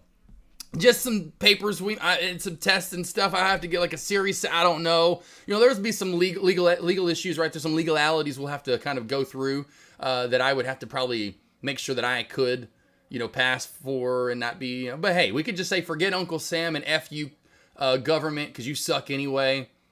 And we'll just do it on. You could just gift me the money. Everyone, we just supposedly are gifting the money, right? And we just put it into the AK fund over at Charles Schwab. For Think or Swim, we just go put in. Everyone puts in $50K or however much they can put in. Next thing you know, we're just seeing it's like a fundraiser. We're doing a fundraiser at Charles Schwab. It's just a fundraiser. That's all. That's it. Everyone's got access to it. You're not the first one to suggest that. Yeah, exactly. Yeah, Tommy. Yeah, definitely. You're not the first. Won't be the last. I've had many just like, hey, will you trade for me? Like even Jay Webb in chat, which I know he's enjoying this summer, which I'm surprised he hadn't been around here lately. He's probably enjoying the last bit of summer out at the beach. But he's retired and made his good money, but he's like, man, so like, I'll give you half. I'll give you the money to trade my account, and whatever you make, I will literally give you half. I'm like, that's a hell of a deal. It's like, I'm not going to do it though. I appreciate it. I really do. But I've had so many people ask about that. Like, I don't want that route. I want people, I get so much more gratification from helping people and seeing them, like CR Trader, if you're in chat, seeing CR Trader come over and be like, man, I got to pay off a $20,000 credit card. I'm like, what? That, I can't tell you how good that makes me feel. Yeah, I know I'd still be doing that, I guess. Oh, well, we made more money. Everyone's making money now. It just feels kind of like the Wolf of Wall Street way to do it. Kind of like, in the end, would I really feel happy about that? I mean, I would, but it's like, I want you guys to be successful in your own right. I want you to feel that you did that you made the trade, that you made that money. That's so much more gratifying, not only to yourself, in the end it will be, and even to me. Knowing that I helped someone find something that they wanted to do, to get better at, to better their life for them and their family for the future. And that's not very hard to do, where you don't have a boss and don't have certain set hours. You can do it when you want to. That, to me, is really cool. Yeah, no one can stop. Exactly. That's exactly Tommy G. How did Kush get people to give him millions? What's his win rate? I don't know what his win rate is. I'm sure it's pretty high though. He's pretty good. He's pretty damn good. He's pretty. I don't know. I mean, I don't know. I don't want to start saying, hey, like, they're all good. I do the whole. I try to be like Michael Jordan in the humble approach. Like, I don't know who's the greatest. I don't know. I just want to be considered and talked amongst them. That is just goals for me. I don't care about being the best charter ever for sure. I wouldn't mind having that title, but just even in the comparison or of other people, that's fine with me. I'm in the conversation. Let's see. There you go. 79 of 103 since April after my one. Damn, CR Trader. That shit's badass. Look at you. I mean, literally, there's an 80% win rate. That's a hell of a win rate. We can all paper trade with you. I'll do it. We just want to fill that. Yeah, right. Cut Tommy G. Okay. Then we all share profits. I love it. And there's that new high of day. STS. There we go. Talked about, of course, I know Concrete Trader and possibly shorting that. Not that the short, of course, didn't work out, but we did get a good nice little pop back up and long out of it. Again, just not a lot going on. Small cap or large. Well, I'm telling you, just dead again today for lunch. We had one small pop up, then cracked down. Here we go sideways again for lunch. For a lot of these large cap plays, not doing a ton of movement that I'm seeing here. Even Tesla's been out to the right. Got to new high of day at about 222.22, which is crazy. 5 2s across the board for Tesla. But not a lot then. We have this resistance line, and I know Bunny asked about it earlier. I do see possibly a move up, but not to 40. I know we talked about 40 earlier, or you asked about it. 36.30, a push and break over that has potential for about another $1 move or so up. I'm not trying to dick ride, but I look up to you, boss. You're good, Santa. You're good. I love this. This is why I love helping you guys out, but I never thought that this was ever going to be this. Where it's like, dude, how? Not because everyone. That's the thing. It's not like, I don't know. Everyone can do this, and that's what I love. I love being able to help people out. I got it quicker. I understand that probably than a lot of traders. I know some traders, but a lot of it's because and I think that's the one cool facet I'll say about myself. This is all self-taught. Some of the 875 world resistance equals new support from Deck, and finding maybe some of that before from like Sykes. but mostly from deck for sure. Then I just took it off all on my own. And so all this, the shelf crack, trend line crack, halt strategy, the Daniels crossover, using the 90 MA with the MACD, using the upper and lower VWAP band. No one taught me all that stuff. That was all self-taught. So that's what's really cool about that. And that's why my parents love it so much too. My wife thinks it's super hot. I did all this. There was no school I went to.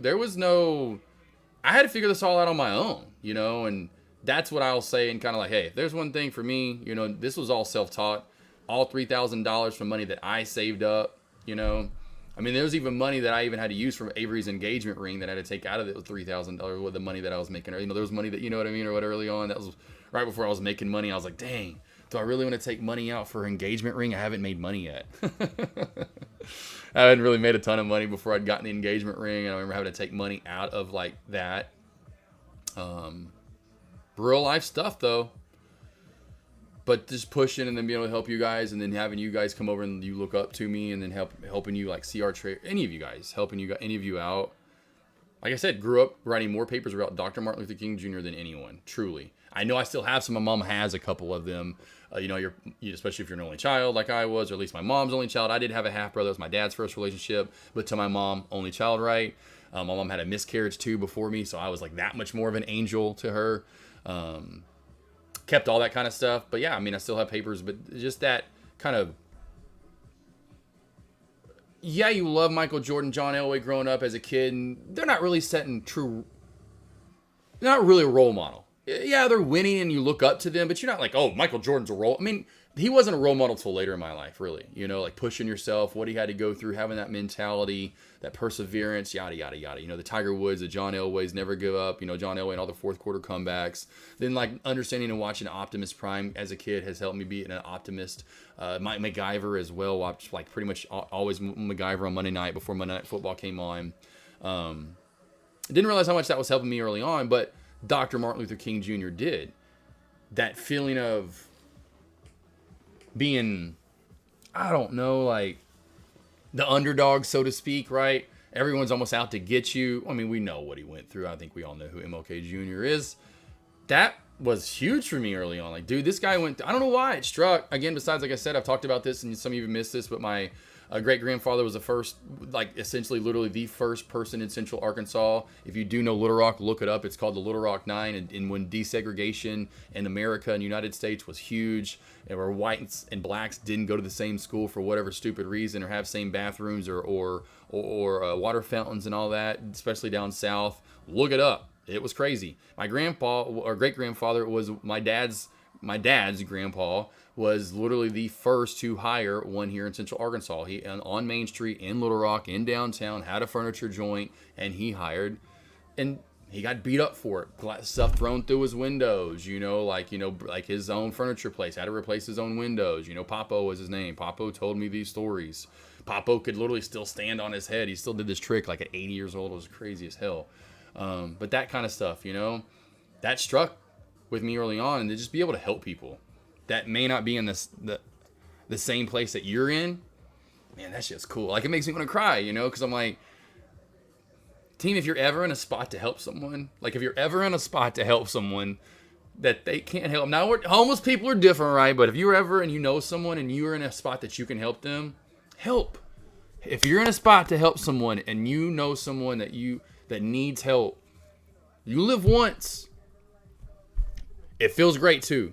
Help people. Please, team. Please reach out and help people. Damn.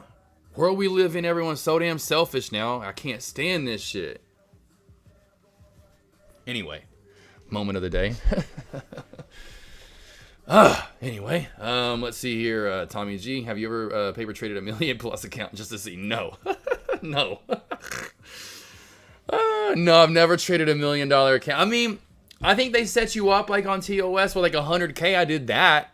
I did the 100K at first. So when you open up an account with Thinkorswim and you go over to paper trading side, it just automatically puts you. Maybe it's 25K. No, I think it's 100K though. Whatever it was, I did that at first. But that's where I did, like I was talking about earlier, that's where I did the over trading. Next thing you know, I'm going in 10, 20, 30,000 shares. And I'm like, dude, you wouldn't trade like this. And that's what I was telling King Lion earlier. I had to figure it out. I'm like, nope. That ain't doing it right. When and that's why I tell anyone, you got to practice. You need to practice, team. Even as many reps as you're taking daily, 1 or 2 or 3 trades, right? You may only, and that's the thing too, especially if you're under the PDT and you only get a trade a day, or maybe you don't take a trade. You have to simulate. You have to paper trade. You have to get practice in for sure. It's the only way that helped me.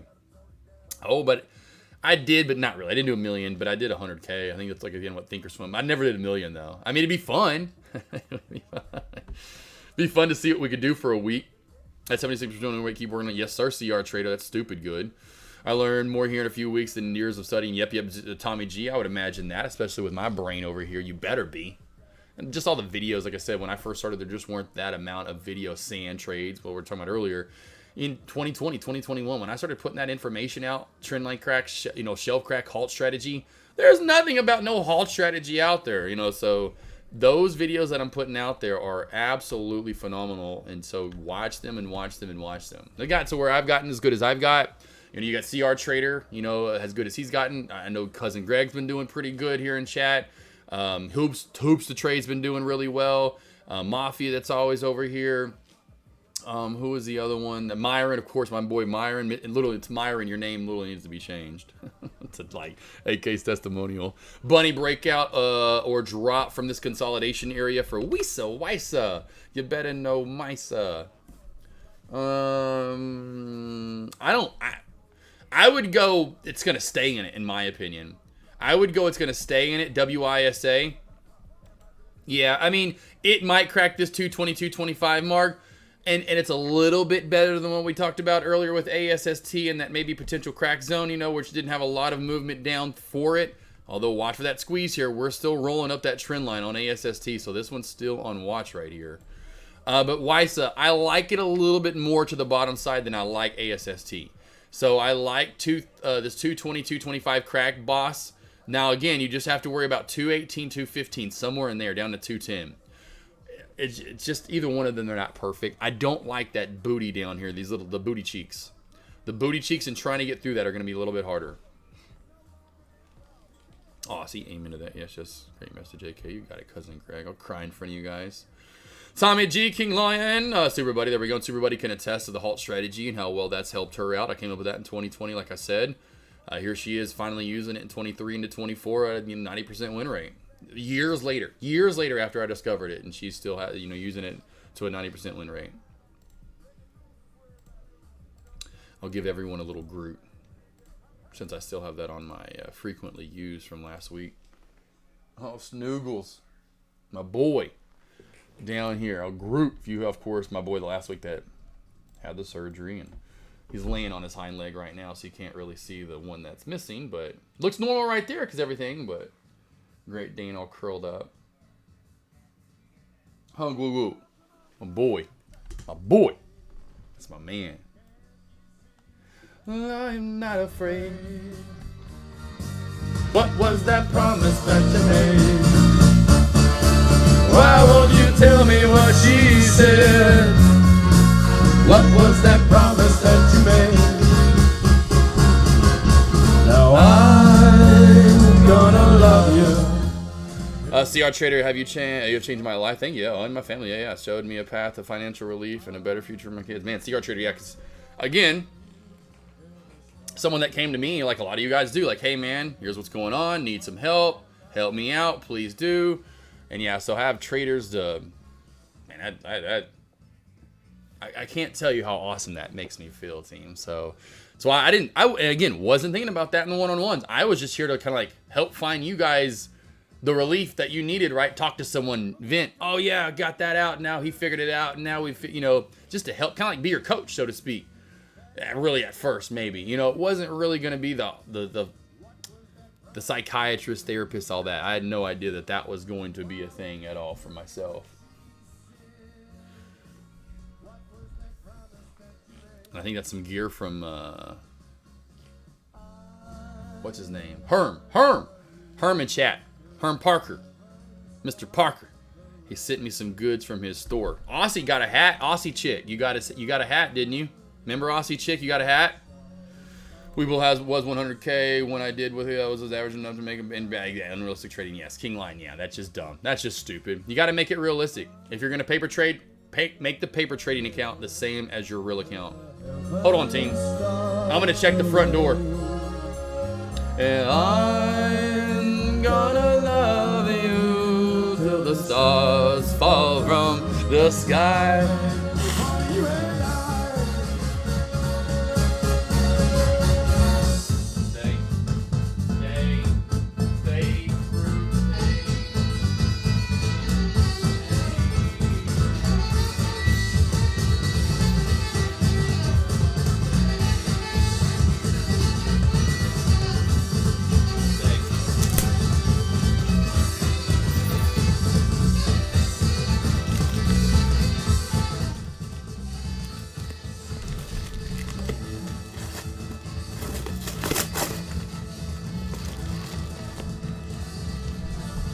Look at my hair. Look at the hat hair. Look at that hat hair.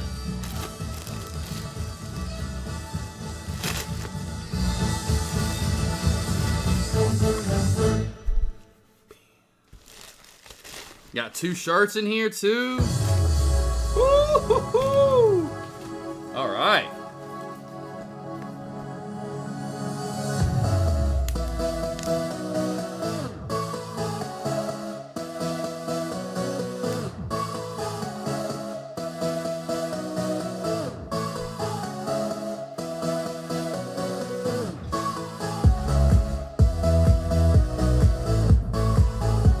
How we looking? How we looking?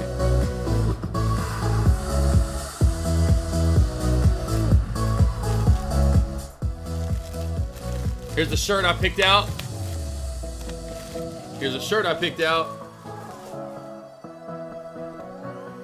I don't know why I smell new clothes.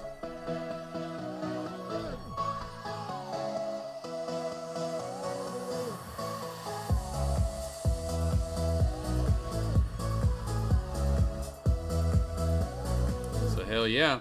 No, this is Herm, Super Buddy. This is from Hermes Parker in chat. Hermes. Anyway, he owns a clothing company called Land Pirate. And he was like, man, let me get you some gear. And so he literally sent this for free on the house. So I was like, hell yeah. I know you guys want me to do more gear. It's a process. But here it is. Land Pirate. So this is it right here. This is the stuff, the merch I got. I was very happy that he sent me a hat. I was like, hey man, send a hat too if you want to. That'd be badass. But he had some Jeep stuff too as well. He had like a Jeep collection. Jeep. And so he's like, I mean, you should check out the Jeep stuff. And so there was some Jeep stuff in here. And yeah, so I was like, oh, hell yeah, definitely. And so I got this t-shirt right here. The Sneaky Jeep, baby. That's a t-shirt I got. So I was like, man, that's awesome. So yeah, I'll have to rep it for him. Definitely, hopefully I'll see him in chat. So when I see him in chat next, I'll have to...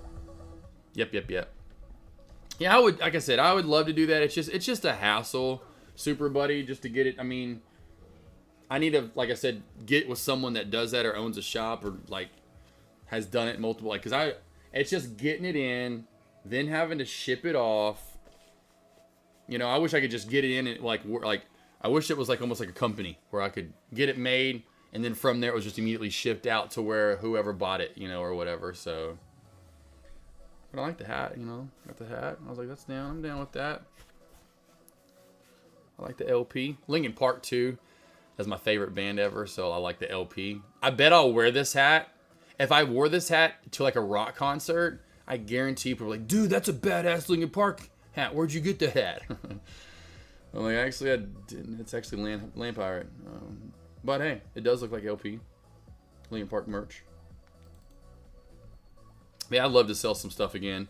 And I said I'd probably do that Super Buddy later this year, to be honest. Like I said, I'll probably do that again like around Black Friday, something like that. Black Friday into Christmas. I'll get a bunch of stuff made before that and then have some stuff, you know, get it made here soon because it takes about a month or so to get sent in.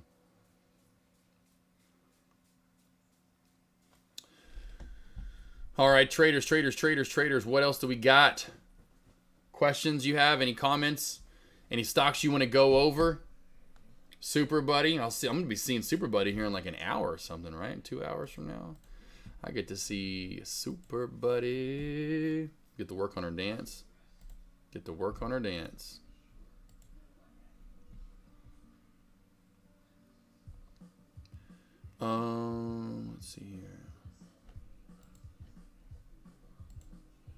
I think we're pretty much caught up. Cool. All right, cool. All right, Super Buddy, CR Trader, Aussie Chick, King Lion. Anything else we got out there, let me know. Got my little preach session out for the day. Tommy, Bunny, San, Concrete, Myron, thank you for being around, all of you. K Moves, busting moves left and right.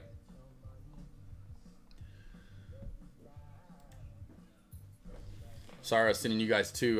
Last night, I was like, I'll send them some more tacos. I'll stop on the food tonight. I don't know if I'm starving, getting like something like, man, you're making me hungry.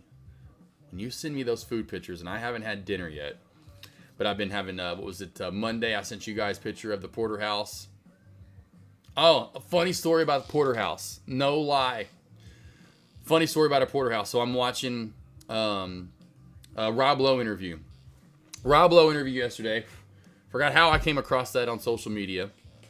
And it's talking about like Tommy Boy and with David Spade and Chris Farley. And so Rob Lowe, if you remember, Rob Lowe's in the movie. And he said he went out to eat one night with Chris Farley. He ordered a porterhouse. And he said with every bite of that porterhouse, like at steakhouses, especially back in the day, they had rolls. And with rolls, they had those little like packaged cube butters. Those little cube butters that would come with the... there'd be like 4 or 5 of those in there. He said with every bite of that porterhouse, he would get the porterhouse butter, porterhouse. And then about halfway through it, Rob said he finally noticed what he was doing. Every bite had a piece. He'd be blah, blah, blah, put a piece. Every piece had a piece. He was like, finally, Rob, he said about halfway through, Rob's looking at him just like, literally like in awe. Just like, are you like grossed out? He said a little bit. Kind of like, how are you doing that? Does that even taste that good? Chris Farley notices it, being the funny man that he is. He does another one. He goes, look, it needs a little hat on it. And so he cuts a piece off and then puts a piece of the, or gets the cube butter and puts it on top of the big piece of steak that he's going to eat. So look, it needs a little hat on top. I was like, God, that's a lot of butter. That is a lot of butter because a porterhouse is huge. I thought that was really funny. I heard that yesterday after talking about porterhouses with you guys yesterday. And you not having them like Concrete Trader, CR Trader, or whatever it might be in for the... And then I hear that story about Chris Farley eating a porterhouse. And then with every bite had a cube, piece of cube butter on it. I'm like, oh, gross. Oh, downtrend break on WISA here. So we saw downtrend break. You could put that downtrend in multiple areas. It depends on where you want to put it in at up top, or even a recent one down through there. That downtrend is trying to break. Now we haven't candlestick confirm above it in the 3-minute time frame, so that will be key. Waka Waka Woozy, seeing how that play was there for you. K moves. Spy coming back down on as well a little bit there. All good, boss. I'll probably just rewatch the charting lessons and maybe check. Okay, cool. Yeah, say maybe do it. And like I said, keep it simple, stupid. Don't do a ton at once. Do the charting. Pull that one up that I showed you. Finding support and resistance. Get those down first, and then go test your knowledge. Go see, can I go do this? Can I go out and now duplicate what he's showing me or doing in those videos? CR Trader, have a good one. Team, you out? Have a good one, boss. Have a good one. I'm back to one-on-ones today, so I will be around all day long. So if any of you guys need any questions, you have any questions, I said take questions or anything, I'm here. I'm back to one-on-ones. I haven't done a one-on-one in over a week. It seems like forever ago since I last did one. I did one on Monday morning of last week before I went to Memphis, but I haven't done a one-on-one before that. Since, I guess I did one. I forgot about that. Yeah, the other week. Okay, yeah, so cool. That's still been over a week. Feels like a long time since I've done a one-on-one, but finally back to getting to those today. And again, for traders that are in chat, the ones that I need to reschedule, I will get with you and you will be rescheduled by this weekend. I promise. If it's not next week, it will be the week after that. I will fit you in. Promise. Weesa, what's up, Kevin? Short opportunity. I would watch for a pop back up to this 265 to 275 area. That upper VWAP band, just this place seems to be channel bound at this point. So I would watch for that or the crack back under, which I know we just had Bunny ask about 420. And I would say back under this 220 mark. A little bit of a trend line formed right there as well. So trend line to 220-ish, 225 crack on down, or watch for a pop to 265, 275. What's up, Adam? Quick question for 200 moving average use. Just simple, regular moving average. Just simple. Most traders in all spaces, large or small cap, if they're using the 200 or 50, it's going to be the simple. It's usually generally the smaller numbers that are going to be exponential.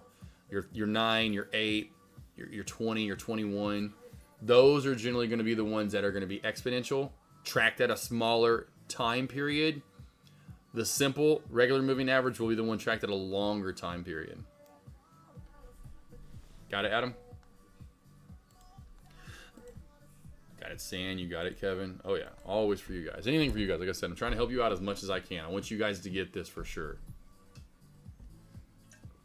Again, like I said, I feel like this is kind of like the more I've done this, and especially with Sean, I'm sure he kind of feels that way as well. It's kind of like a school, school of stock trading, tradecaster, so to speak, with all these different professors from myself, of course, Sean, active trader, J Trades, Kush going live, Caesar, yeah, buddy, you got some newer traders like, yeah, buddy, that could help you out possibly if you're a little bit newer, in the game. Then you got, but you got Caesar, and Police in the Pips that have been doing it for a while. In the futures game, you've got Kush that's been doing it for a couple years in the large cap space. You got same thing with Sean. He can take you from small to large. Same thing here. I can take you from small to large. So you got kind of every space covered. Everyone's a little bit different in how they're trading, I think, and what they're looking at. But, some of the different teachers, professors, however you want to, look at it, that you can go to each one of the lobbies and learn a little something. And so we're definitely here doing that. We aren't doing this really for any other reason. There's not, not like we're getting paid millions of hours streaming live here, or anything. This is all really for the love and help of you guys getting that, getting you to that next level. And the AKNR, by the way, again, like I said, I'll get with you guys this weekend. So any of you that have signed up, I think CR Trader's already out. Aussie Chick, beautiful. I know you're around maybe still. I know CR Trader, let's see who our Concrete Trader may still be around. I said this yesterday, but I will get back. We'll get with you guys this weekend. I was wanting to have it already kind of as in time frame. So like, hey, Wednesday, looking to leave, point being, I want it sooner rather than done later for you guys to book flights to let you know when the shuttle is going to be leaving the airport to Hot Springs. Same thing with Hot Springs back to the airport. Kind of get some time frames, the agenda scheduling down for you guys there, so you have it sooner rather than later. Groot in this situation popped up kind of out of nowhere, so we took care of Groot's. Margot, what are you doing out there, sweet girl? Is your Margie Moo-Moos? What's my Margie Moo-Moos doing? You're okay. Queenie, lay down. You're fine. I'm not done yet. I was just wondering where Margot went to. Aussie Chick, yeah, because I kind of got asked yesterday. CR Trader was asking about that, and that's why we're talking about porterhouses. So then now that you're in chat today, Aussie Chick, because we were showing porterhouses off yesterday, and some people haven't had them or didn't know that what was in a porterhouse, which was you get a filet on one side, like the filet mignon on one side, and the other side's a New York strip. My favorite steak, my go-to. I'm doing steak, most likely steak, baked potato, steak, and I'll have a mashed, whipped up potato as well. Probably with some mac and cheese. But point being, Friday night, cooking steaks. What's your go-to steak? What's your favorite steak? Your favorite piece of meat? Or is it steak? You want a piece of lamb? You want some pork chop? What you want? Now, maybe you're not into the red meat. Well, everyone yesterday was hooked on the porterhouse. So CR Trader, Concrete Trader, Lone Wolf Nolan were the three that are definitely coming were sold on the porterhouse. Like, all right, sweet. So 4 porterhouses so far it's gonna be. Now I've got to get with 4. But that's what I'll be doing too, though, Aussie Chick. Hey guys, look to have the shuttle at 3 o'clock on Wednesday. If you get an earlier flight and you want to see the city, that's fine. Go do you. Once I get everyone at the and point being, I'll give everyone the address as we get closer. So that way the people that are coming, I'll give the address out as we get a little bit closer, yada, yada, yada. But I'll be like, hey, here's the time for the pickup if you want to have a little bit later flight and come down in the party bus with us all, which I really would love. And so, I'll be there and hanging out at the airport for a while. The party bus leaves at this time. And then same thing for Saturday morning. What time does the party bus leave for you guys if you do want to use that back to the airport? And then, yeah, what beverages do you like? What do you want to eat, to snack around on, that kind of stuff. Not fussy, darling. Okay, all sounds delicious. Okay, all right. Aussie chick. I didn't know, I didn't know if you wanted some kangaroo. I didn't know if you did that. I didn't know if you went with the kangaroo or not. But this is a porterhouse, just so you can see. This is what you'll be eating in. I may just get everybody a porterhouse.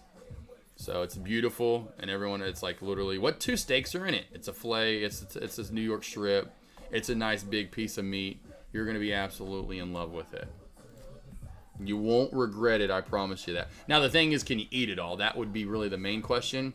Can you eat it all? That would kind of be the other question.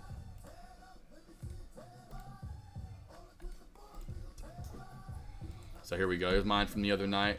Nice little porterhouse, right? I say little, but it's a big daddy. Look at that baked potato, mac and cheese with a beer. Margot zoned in on the porterhouse, just so you can see how thick that baby is.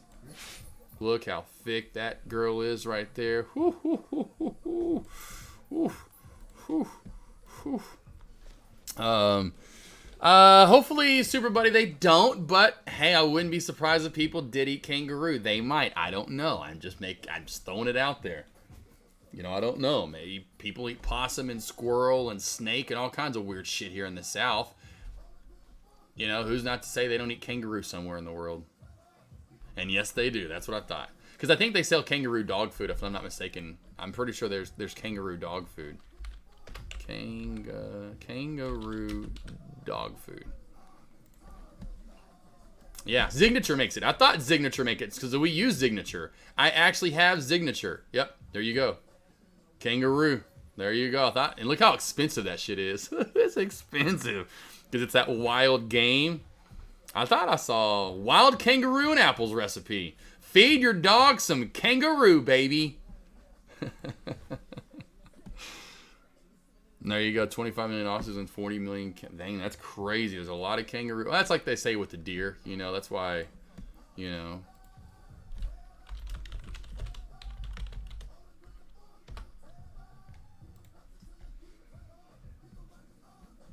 It's like certain areas are, but y'all, for sure, like the whole entire continent gets overrun with kangaroo. The kangas.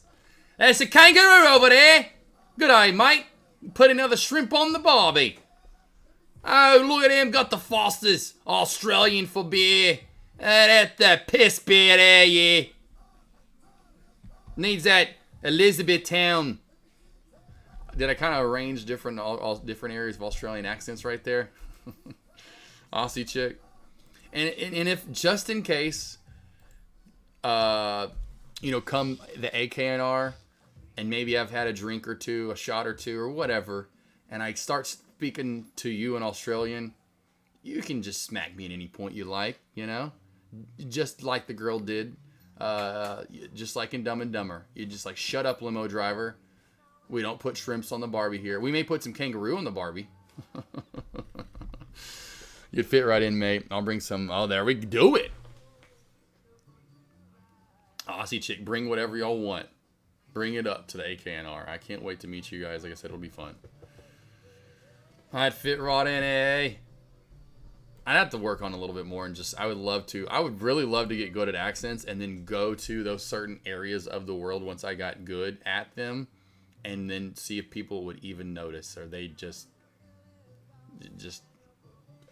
I would really first start with the pub. So if I did like a British accent, which isn't too far off from an Australian accent, I think I'd get those down pretty good. I would have to go into like a pub late at night. They're all drunk anyway. They couldn't tell left from right. I probably look like maybe even a lady to them if I had a wig on. We'll start there. See, that should pass first, right?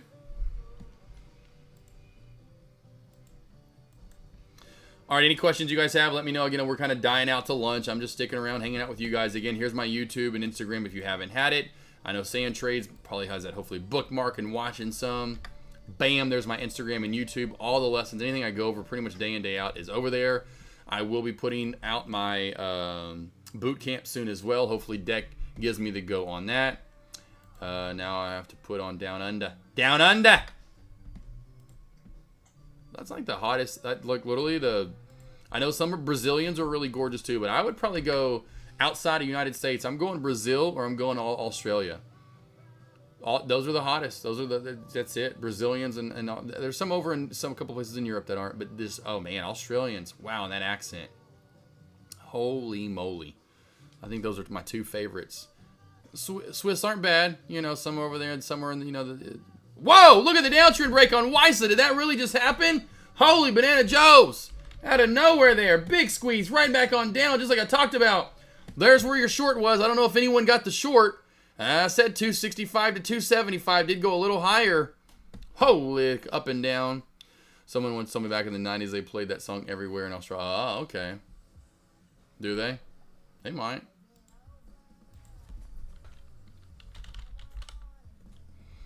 Although I have to show Aussie Chick this because I don't know if she's seen it yet. So Aussie Chick, I do want to bring this up one last time for you.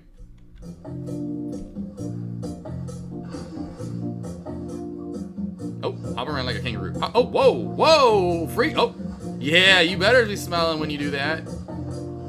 Oh, okay. All right. Okay. What about this move right here? Look at my butt. Look at my face. It's the dead snake. It's the dead. Oh, on my head. On my head. I'm wiping the floor down. And my leg's kicking. I don't know what I'm doing here. I think I might be on drugs. Okay, and I'm swishing and I'm swapping. I like to pose a lot. I like to pose a lot. Watch, I'm about to pose.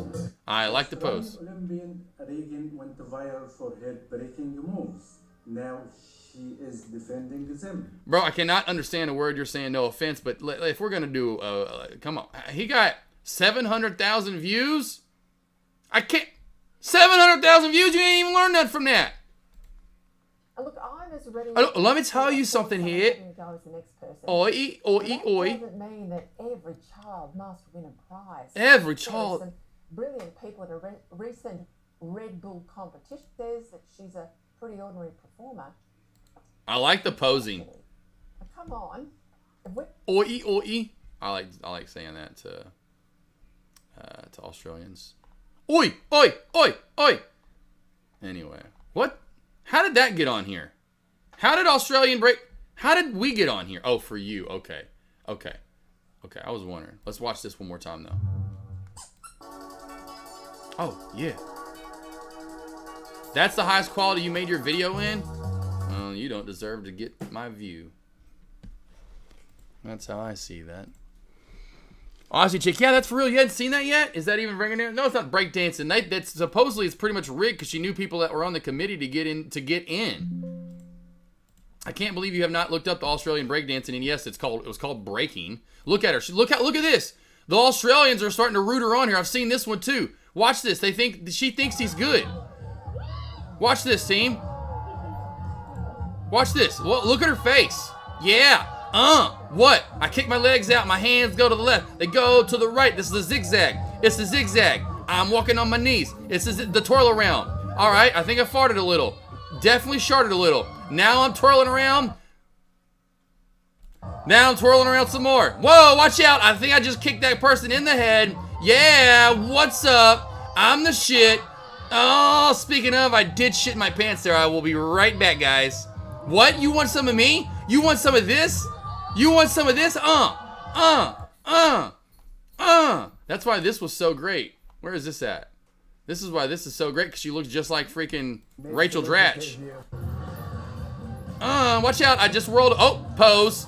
Windshield wiper. Windshield wiper. Turk. What? Hip hop, hip hop.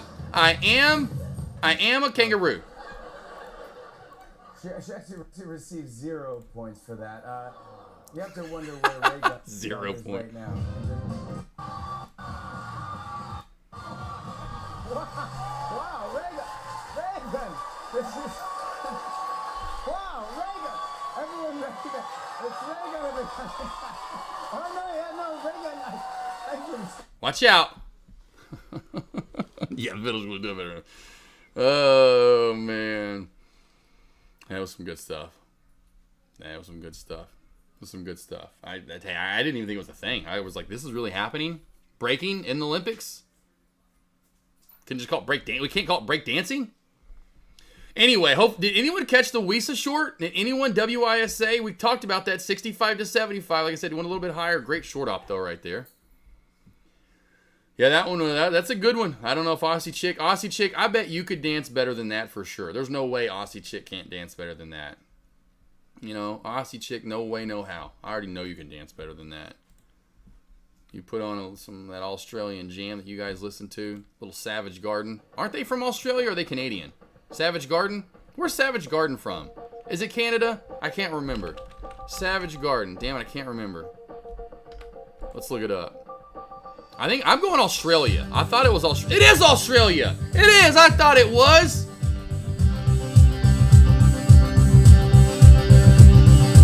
Anytime I need to see a picture, just close my eyes and I ain't taking two bits regrets. Don't mind a magenta feeling. Take a chapter in the base of my spine, straight like Chicken Cherry Cola. I don't even try to explain what it's all I'm dying. I still like this song. I still like this one. To the arms and the lips and the face of the human kind of all that I need to, I want to. Come stand A little bit closer.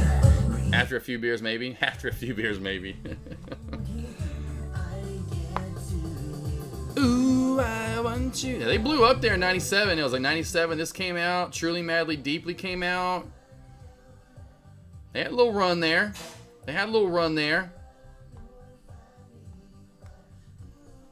Savage Garden.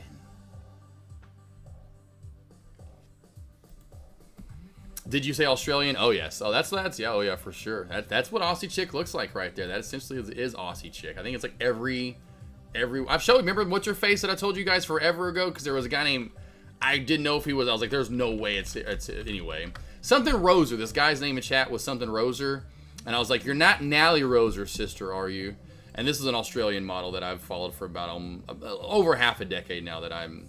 Yeah, she reminds me of Avery, nice, tall. Yeah. So that's like every blonde. Is this like everyone in Australia? Aussie Chick? They just look like this? You guys just walking around with pretty smiles and blonde hair and big white teeth?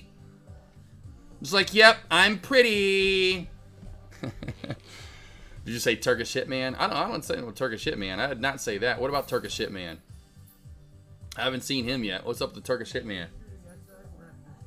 I have to look up the Turkish Hitman now. What's up with the Turkish Hitman?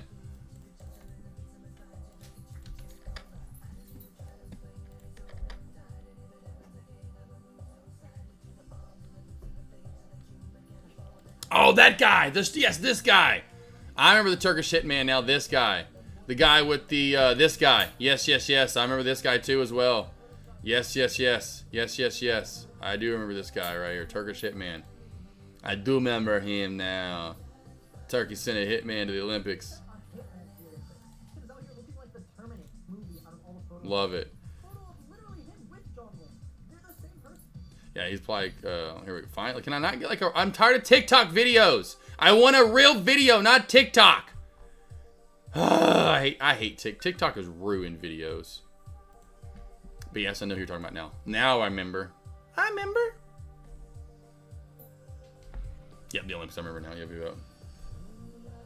Queenie, I'm not done yet. Queenie, lay down. Queenie. She always does, and then she'll listen to me right away. I'm like, lay down. You know I'm not done yet. Oh, Olivia Newton-John. Hello, Olivia Newton-John.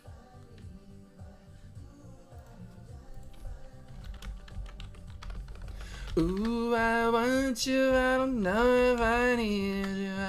Ooh, I would die to find out. I die to find out.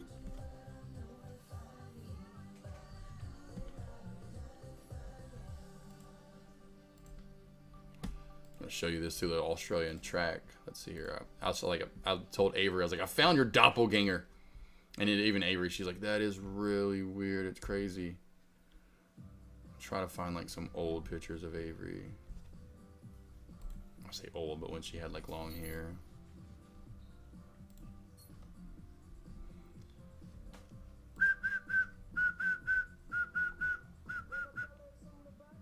For the penny in the butt. In my hot, hot sun. Now here we go. Like this girl, her name's Liz Clay. Like completely, like almost looks identical to Avery. Like these two could be twins. Like there are so many certain pictures where Avery looks. I mean, these girls. And this is all. Anyway, her name's Liz Clay, but she's Australian. Her and Avery look almost identical. Like it's absolutely crazy. when I showed it to her forever ago, it's like, this girl looks just like, I mean, it looks a lot like Avery. She's like, whoa, that is so weird. I'm like, doesn't it look just like you? ASTS is pulling. Oh, there goes finally a little bit of a pullback. ASTS. ASTS right here. Nice little, and then another trend line crack. But again, I would still be careful with. I know you guys have still been looking at this. Let's get that in actually a little tighter down there-ish. And there's your trend line crack. Again, another one of those ones where I would be careful with. Not as overextended as this one, so there will probably be a little bit better move down to it. This one could actually probably get back down to 34.75, which would lead to a better crack than earlier. But still one you'd have to be careful of going just for a full board short. And Liz Clay was, by the way, in the Olympics. She runs the 110-meter hurdles for Australia. Speaking of Olympics, that's what made me think of that when you said Olympics and us talking about, like, oh yeah, there's one that runs for the Australia that looks just like Avery. Like, crazy. They look a lot alike. Doppelgangers. But have y'all seen this before? Like, hold on, let me show you this.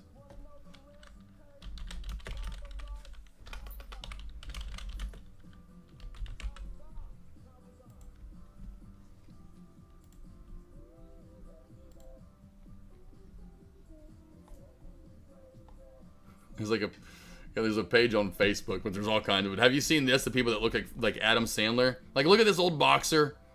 There's like drunk Adam, like all these different Adam Sandlers of the world. Look at that. I mean, that looks a lot like Adam. That looks special ed's Adam Sandler. Let's just go to the photo section here. Here we go. Look at all the Adam Sandlers of the world. Look at that. That like what? What? I mean, like, come on. I can't see more than those. I can't see more than that. I mean, I've seen this one before. Look at it's like his brother. Look at this guy. It's like Jim Rome met Adam Sandler. There's Uncle Beelo Adam Sandler. Uncle Beelo Adam Sandler.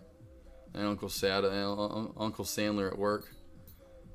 Here we go. Oh, is that his actual kid? No, okay, that's probably one that looks like him. I was like, that looks like his son. It might be his son. I don't really know. That kind of looks like him too. I mean, that definitely looks a little bit like him.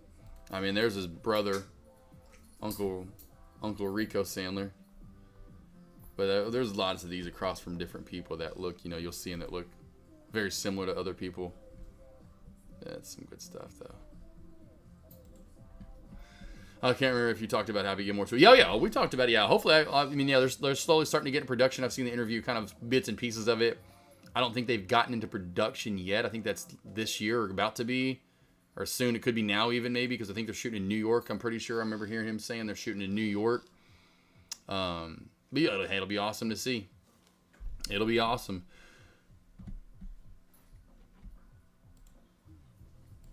Just crazy. It's, you know, some of the stuff that takes so damn long. They're like, why are you finally doing it now? Couldn't we have done this like a month, like a few years ago, a month or two ago? It's like stuff that I say to myself. Cousin Greg, Aussie chick, K moves, Tommy G. Hopefully they do a cool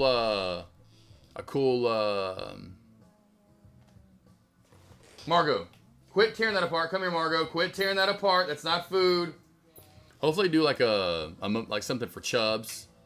You know, they gotta do something for Chubbs for sure. But yeah, no, Margot, no ma'am. Come here, lay down. Leave it alone.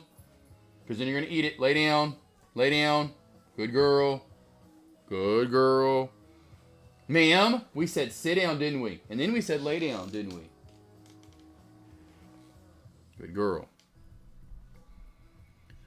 Maybe that's what some of you guys just don't want to be rude to your dogs. You're like, I just can't talk to my dog that way. I'm like, well, that's probably why he doesn't listen to you. I just have a lot of people that are like, how do your dogs listen to you? I'm like, because I talk to them like they're a human. Like you should. Margot, and no ma'am. Like, they listen to that shit. She right back over in her spot. She's like, shit, damn it. Watch out. Dad's yelling at me. Oh, I know. Well, you're about to be playing in a minute. You'll have an hour off. I'll get to chill with you guys, get a little lunch in, give you a little chip or something. Aussie chick Tommy, though. Bunny, we got anything?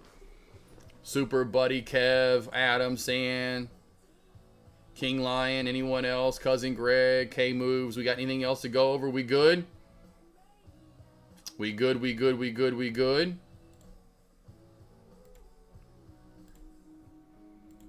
Anything? Whoa. Sorry to bang the mic there. We still have ASST running too. Or not ASST, my bad. Weisa's still trying to pop back on up here, so this one's not fully done yet. Upper VWAP band, though, is still kind of like not moving up a lot, so I wouldn't expect maybe too much more of a spike. Maybe the pre-market high, which is at $3. $2.99 on the dot, not pre-market. $2.99 is the high of day on the dot, so I could see maybe a spike up. Upper VWAP band is at $2.81 right now. Yes, sir. All good. See you in the hour. Yes, super buddy. I'll see you in an hour. You better get your jumpsuit on. Time to get that jazzercise in. You better believe it. We are jazzercising today, baby. Got to take care of moms. We'll go over that YouTube video. Yes. Cool. King Line. Yep, go watch it up. Oh, I see chick back to my lessons. All right. I think it's just because you want to see my face. You want to hear my voice. You want to hear that Barry White sexy voice of mine. I've heard it's probably one of the sexiest voices, not only on Earth today, but the third sexiest voice since Barry White. First was David Hasselhoff. Just kidding. David Hasselhoff. Margot, no ma'am. Margot. Get your butt over there and lay down. You know better. Questions? Anything? You good? Lost boys, lost girls. I'll see you back here. It's the top of the hour. I'll see you back here just like today, tomorrow morning. Hopefully we'll get more trades in. Yesterday was beautiful. Today was gross. Kind of reminds me of most weeks since last year where Mondays are great and Tuesdays are gross. Well, we didn't get a Monday this week, so yesterday was our Monday. It was great. It was like our Monday. Well, today was like our Tuesday. Gross. Tomorrow, back at it. Morning alerts start about an hour before the opening bell. My live stream will be up about an hour before the opening bell. Going with small caps first, trying to find us a play, and hopefully, like we talked about earlier, getting up $1,000 before the opening bell is always a goal. Not really the goal, but just finding a small cap play to trade short and bank on. And then getting to large cap plays, and maybe we'll have fun again with small caps after the opening bell tomorrow, but getting positive winning trades in with you is always the goal. So what I'm going to do real quickly, because I think it just bounced off my area, I'm going to put WISA right here. I'm going to put ASTS right here. And ooh, this is why I want to be called one of the best ever at charting, right off of my blue line of support on the dot. You got it, Tommy G, Aussie, King Lion, Super Buddy, everyone else, Cousin Greg, K Moves, love you all. Have a great, safe, blessed, food-filled rest of your day. I am around the rest of the day. I have one-on-ones back-to-back starting at Power Hour and After Hours. If you need anything, hit me up. I'm here for you. Otherwise, I'll stop my stream here in about 45 minutes before I get into the one-on-ones, and I'll see you guys back here tomorrow morning. Hanson, lead us out.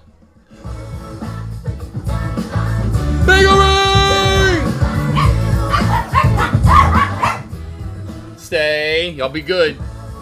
I don't want Groot to get up.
feel like I'm some inner truth of best reflection. But I'll trade nothing so far. And I can keep it up for as long as it takes. And it don't matter who you are. If I'm doing my job, it's your resolve that breaks. Because the hook brings you back. I ain't telling you no lie. The hook brings you back. On that you can rely. There is something amiss. I am being insincere. In fact, I don't mean any of this. Still, my confession draws you near to confuse the issue or refer to familiar heroes from long ago. No matter how much Peter loved her, what made the pan refuse to grow was that the heart brings you back. I ain't telling you no lie. The heart brings you back. On that you can rely.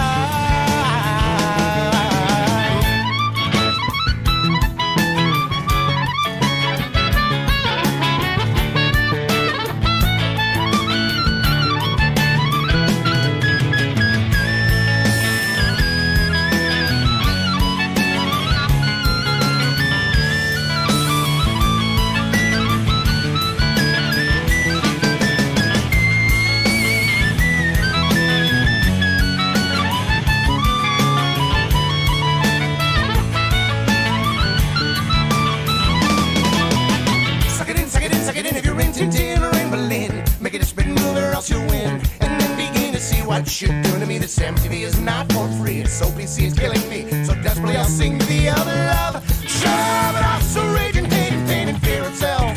And I can't keep these feelings on the shelf. I've tried, well, no doubt I lied.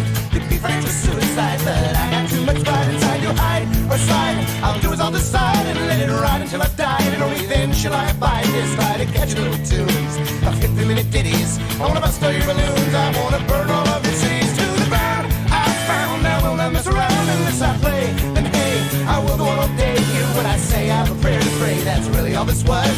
When I'm feeling stuck in here, fuck, I don't rely on luck because the heart brings back. I ain't telling you no lie. The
to get her kicks. She wore raspberry beret, the kind you find in a second-hand store.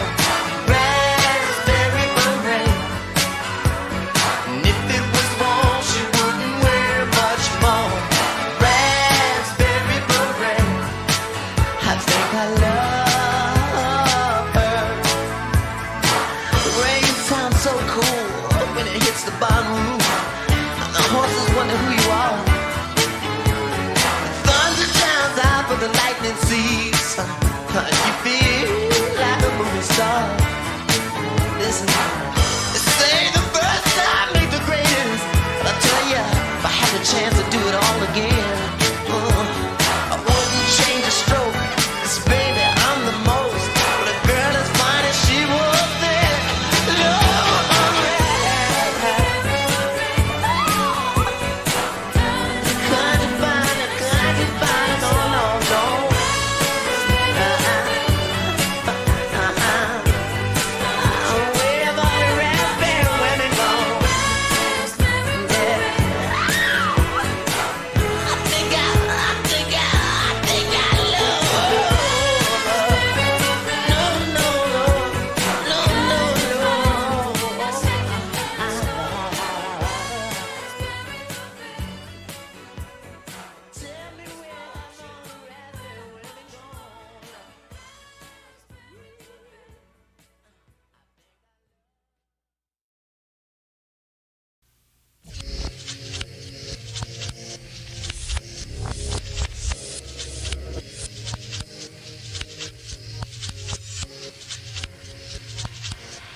I'm the king of wishful thinking.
on the rap, so mic it. Here's a little story and you're sure to like it. Swift and sly, and I'm playing it cool with my homegirl, Paula Abdul. Baby, seems we never, ever agree. You like the movies and I like TV. I take things serious and you take them light. I go to bed early. And I party all night. Our friends are saying, We ain't gonna last. 'cause I move slowly. And baby, I'm fast. I like it quiet. And I love to shout. But when we get together, It just all works out. I take 2 steps forward. Take 2 steps back. We come together. Cause opposites attract, and You know, it ain't fiction. the natural fact. We come together. 'Cause Opposites attract. Who'd have thought? we could be lovers. She makes the bed. And he steals the covers. She likes it neat. And he makes a mess. I take it easy. Baby, I get upset. She's got the money. And he's always broke. I don't like cigarettes. I like to smoke. Things in common. There just ain't one. But when we get together, we have nothing but fun. I take 2 steps forward. 2 steps back. We come together. 'Cause Opposites attract, and you know, it ain't fiction. the natural fact. We come together. 'Cause opposites attract. You know it, baby. Nothing in common, but there's trust. I'm like a minus, she's like a plus. One going up, one coming down, but we seem to land on common ground. If things go wrong, we make corrections to keep things moving in the right direction. Try to fight it, but I'm telling you, Jack, it's useless. Opposites attract. Baby, ain't it something how it lasted this long? You and me proving everyone wrong. I don't think we'll ever get our differences patched. Don't really matter, cause we're perfectly matched. I take 2 steps forward. I'll take 2 steps back. We come together. Cause opposites attract, and You know, it ain't fiction. just a natural fact. We come together. 'Cause opposites attract. 2 steps forward. 2 steps back. We come together. 'Cause Opposites attract, and you know, it ain't fiction. the natural fact. We come together. 'Cause Opposites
Richard Nixon, Studebaker, television, North Korea, South Korea, Marilyn Monroe.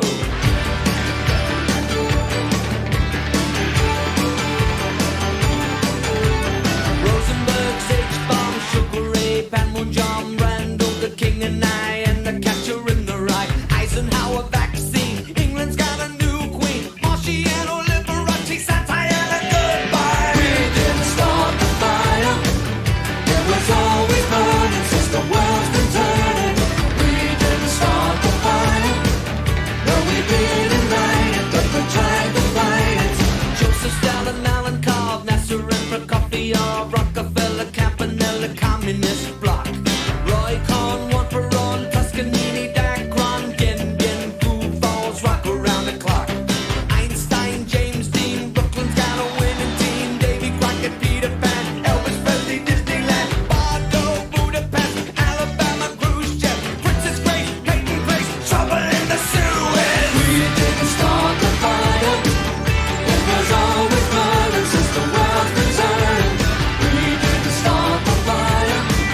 No, we didn't light it, but we tried to fight it. Little Rock, Pasternak, Mickey Mantle, Kerouac, Sputnik, Joe and I, Bridge on the River Kwai, Lebanon, Charles de Gaulle, California, baseball, stock, weather, homicide, children of the little mite. Buddy Holly, Ben Hur, Space Monkey, Mafia, Hula Hoops, Castro, Enter is a no-go.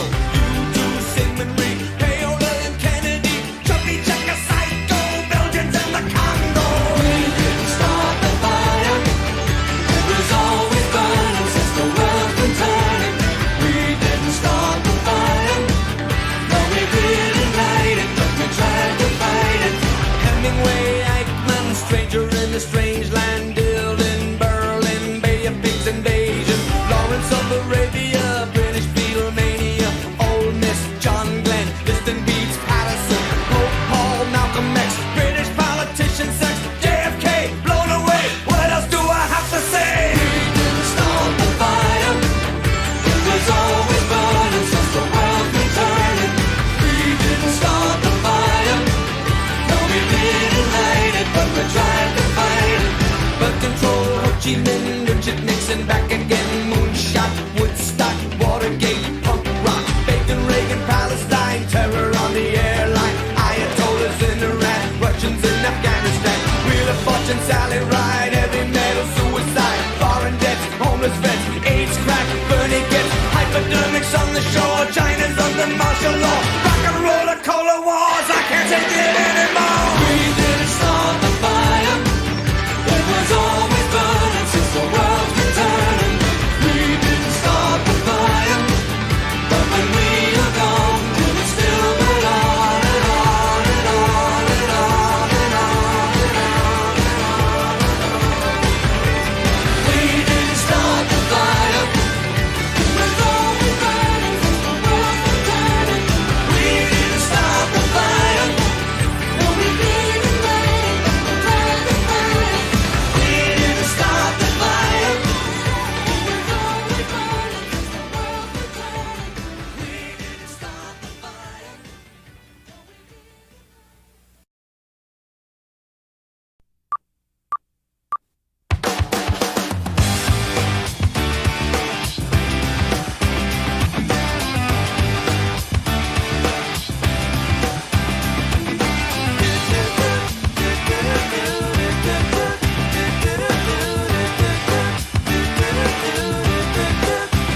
I'm packed and I'm holding, I'm smiling, she living, she golden, she lives for me. Says she lives for me, ovation, her own motivation. She comes round and she goes down on me, and I make you smile like a drug for you. Do ever what you wanna do, coming over you. Keep on smiling what we go through. One stop to the rhythm that divides you, and I speak to you like the chorus to the verse. Drop another line like a coda with the curse. Coming like a freak show takes the stage. We give them the games they play. She say I want something else to get me through this semi-time kind of life. Baby, baby, I want something else. I'm not listening when you say goodbye.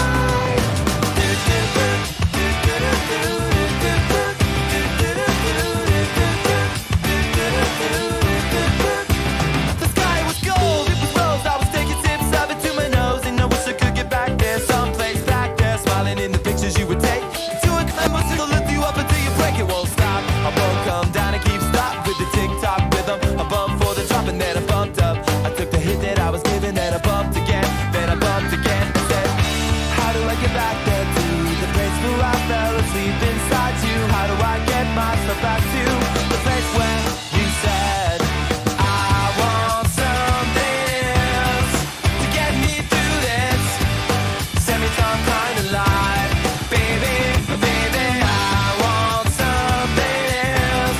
I'm not listening when you say goodbye.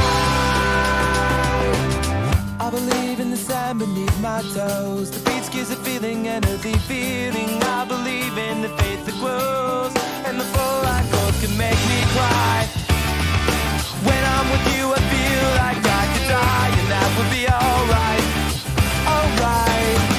And when the plane came in, she said she was crossing the velvet ribbons in the sea. We tripped on the earth to feel alive, and now I'm struggling to survive those days you were wearing that velvet dress. You're the priestess, I must confess. Those little red panties, they passed the test. Let's look around the belly, face down on the mattress. I want something else to get me through this life, baby. I want something else. Not listening when you say goodbye.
With a little love and some tenderness, we'll walk upon the water, we'll rise above the mist. With a little peace and some harmony, we'll take the world together, we'll take them by the hand. 'Cause I got a hand for you.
Then I stood up, and then I screamed aloud.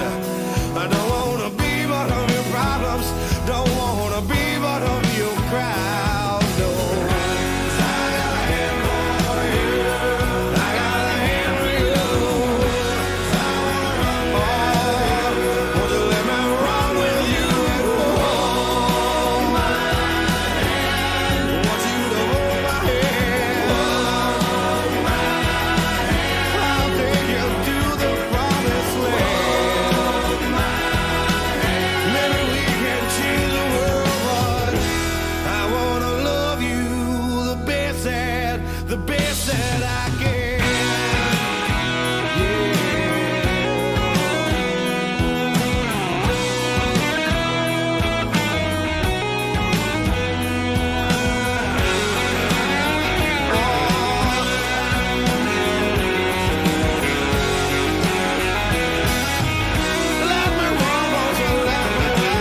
best that I can. Oh, best that I can.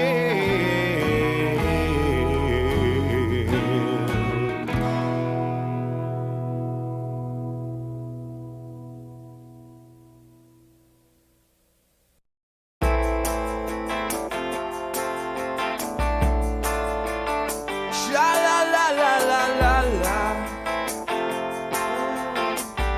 I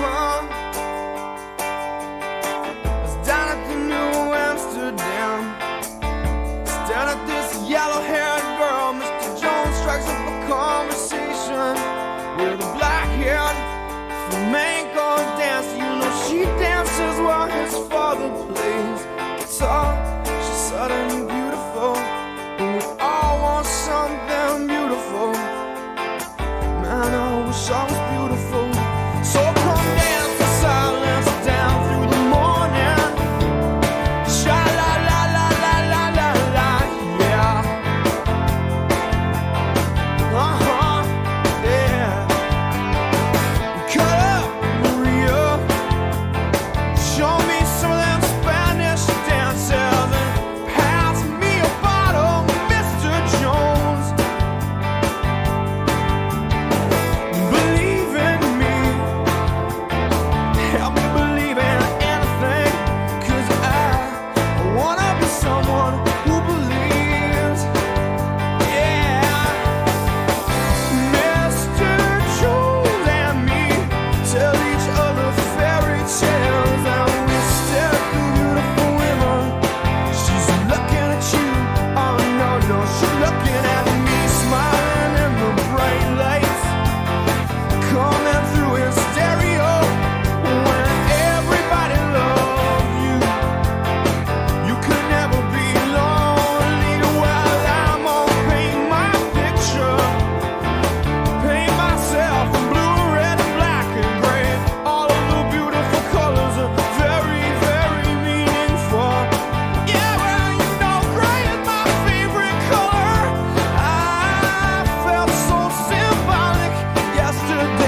Shane Jack.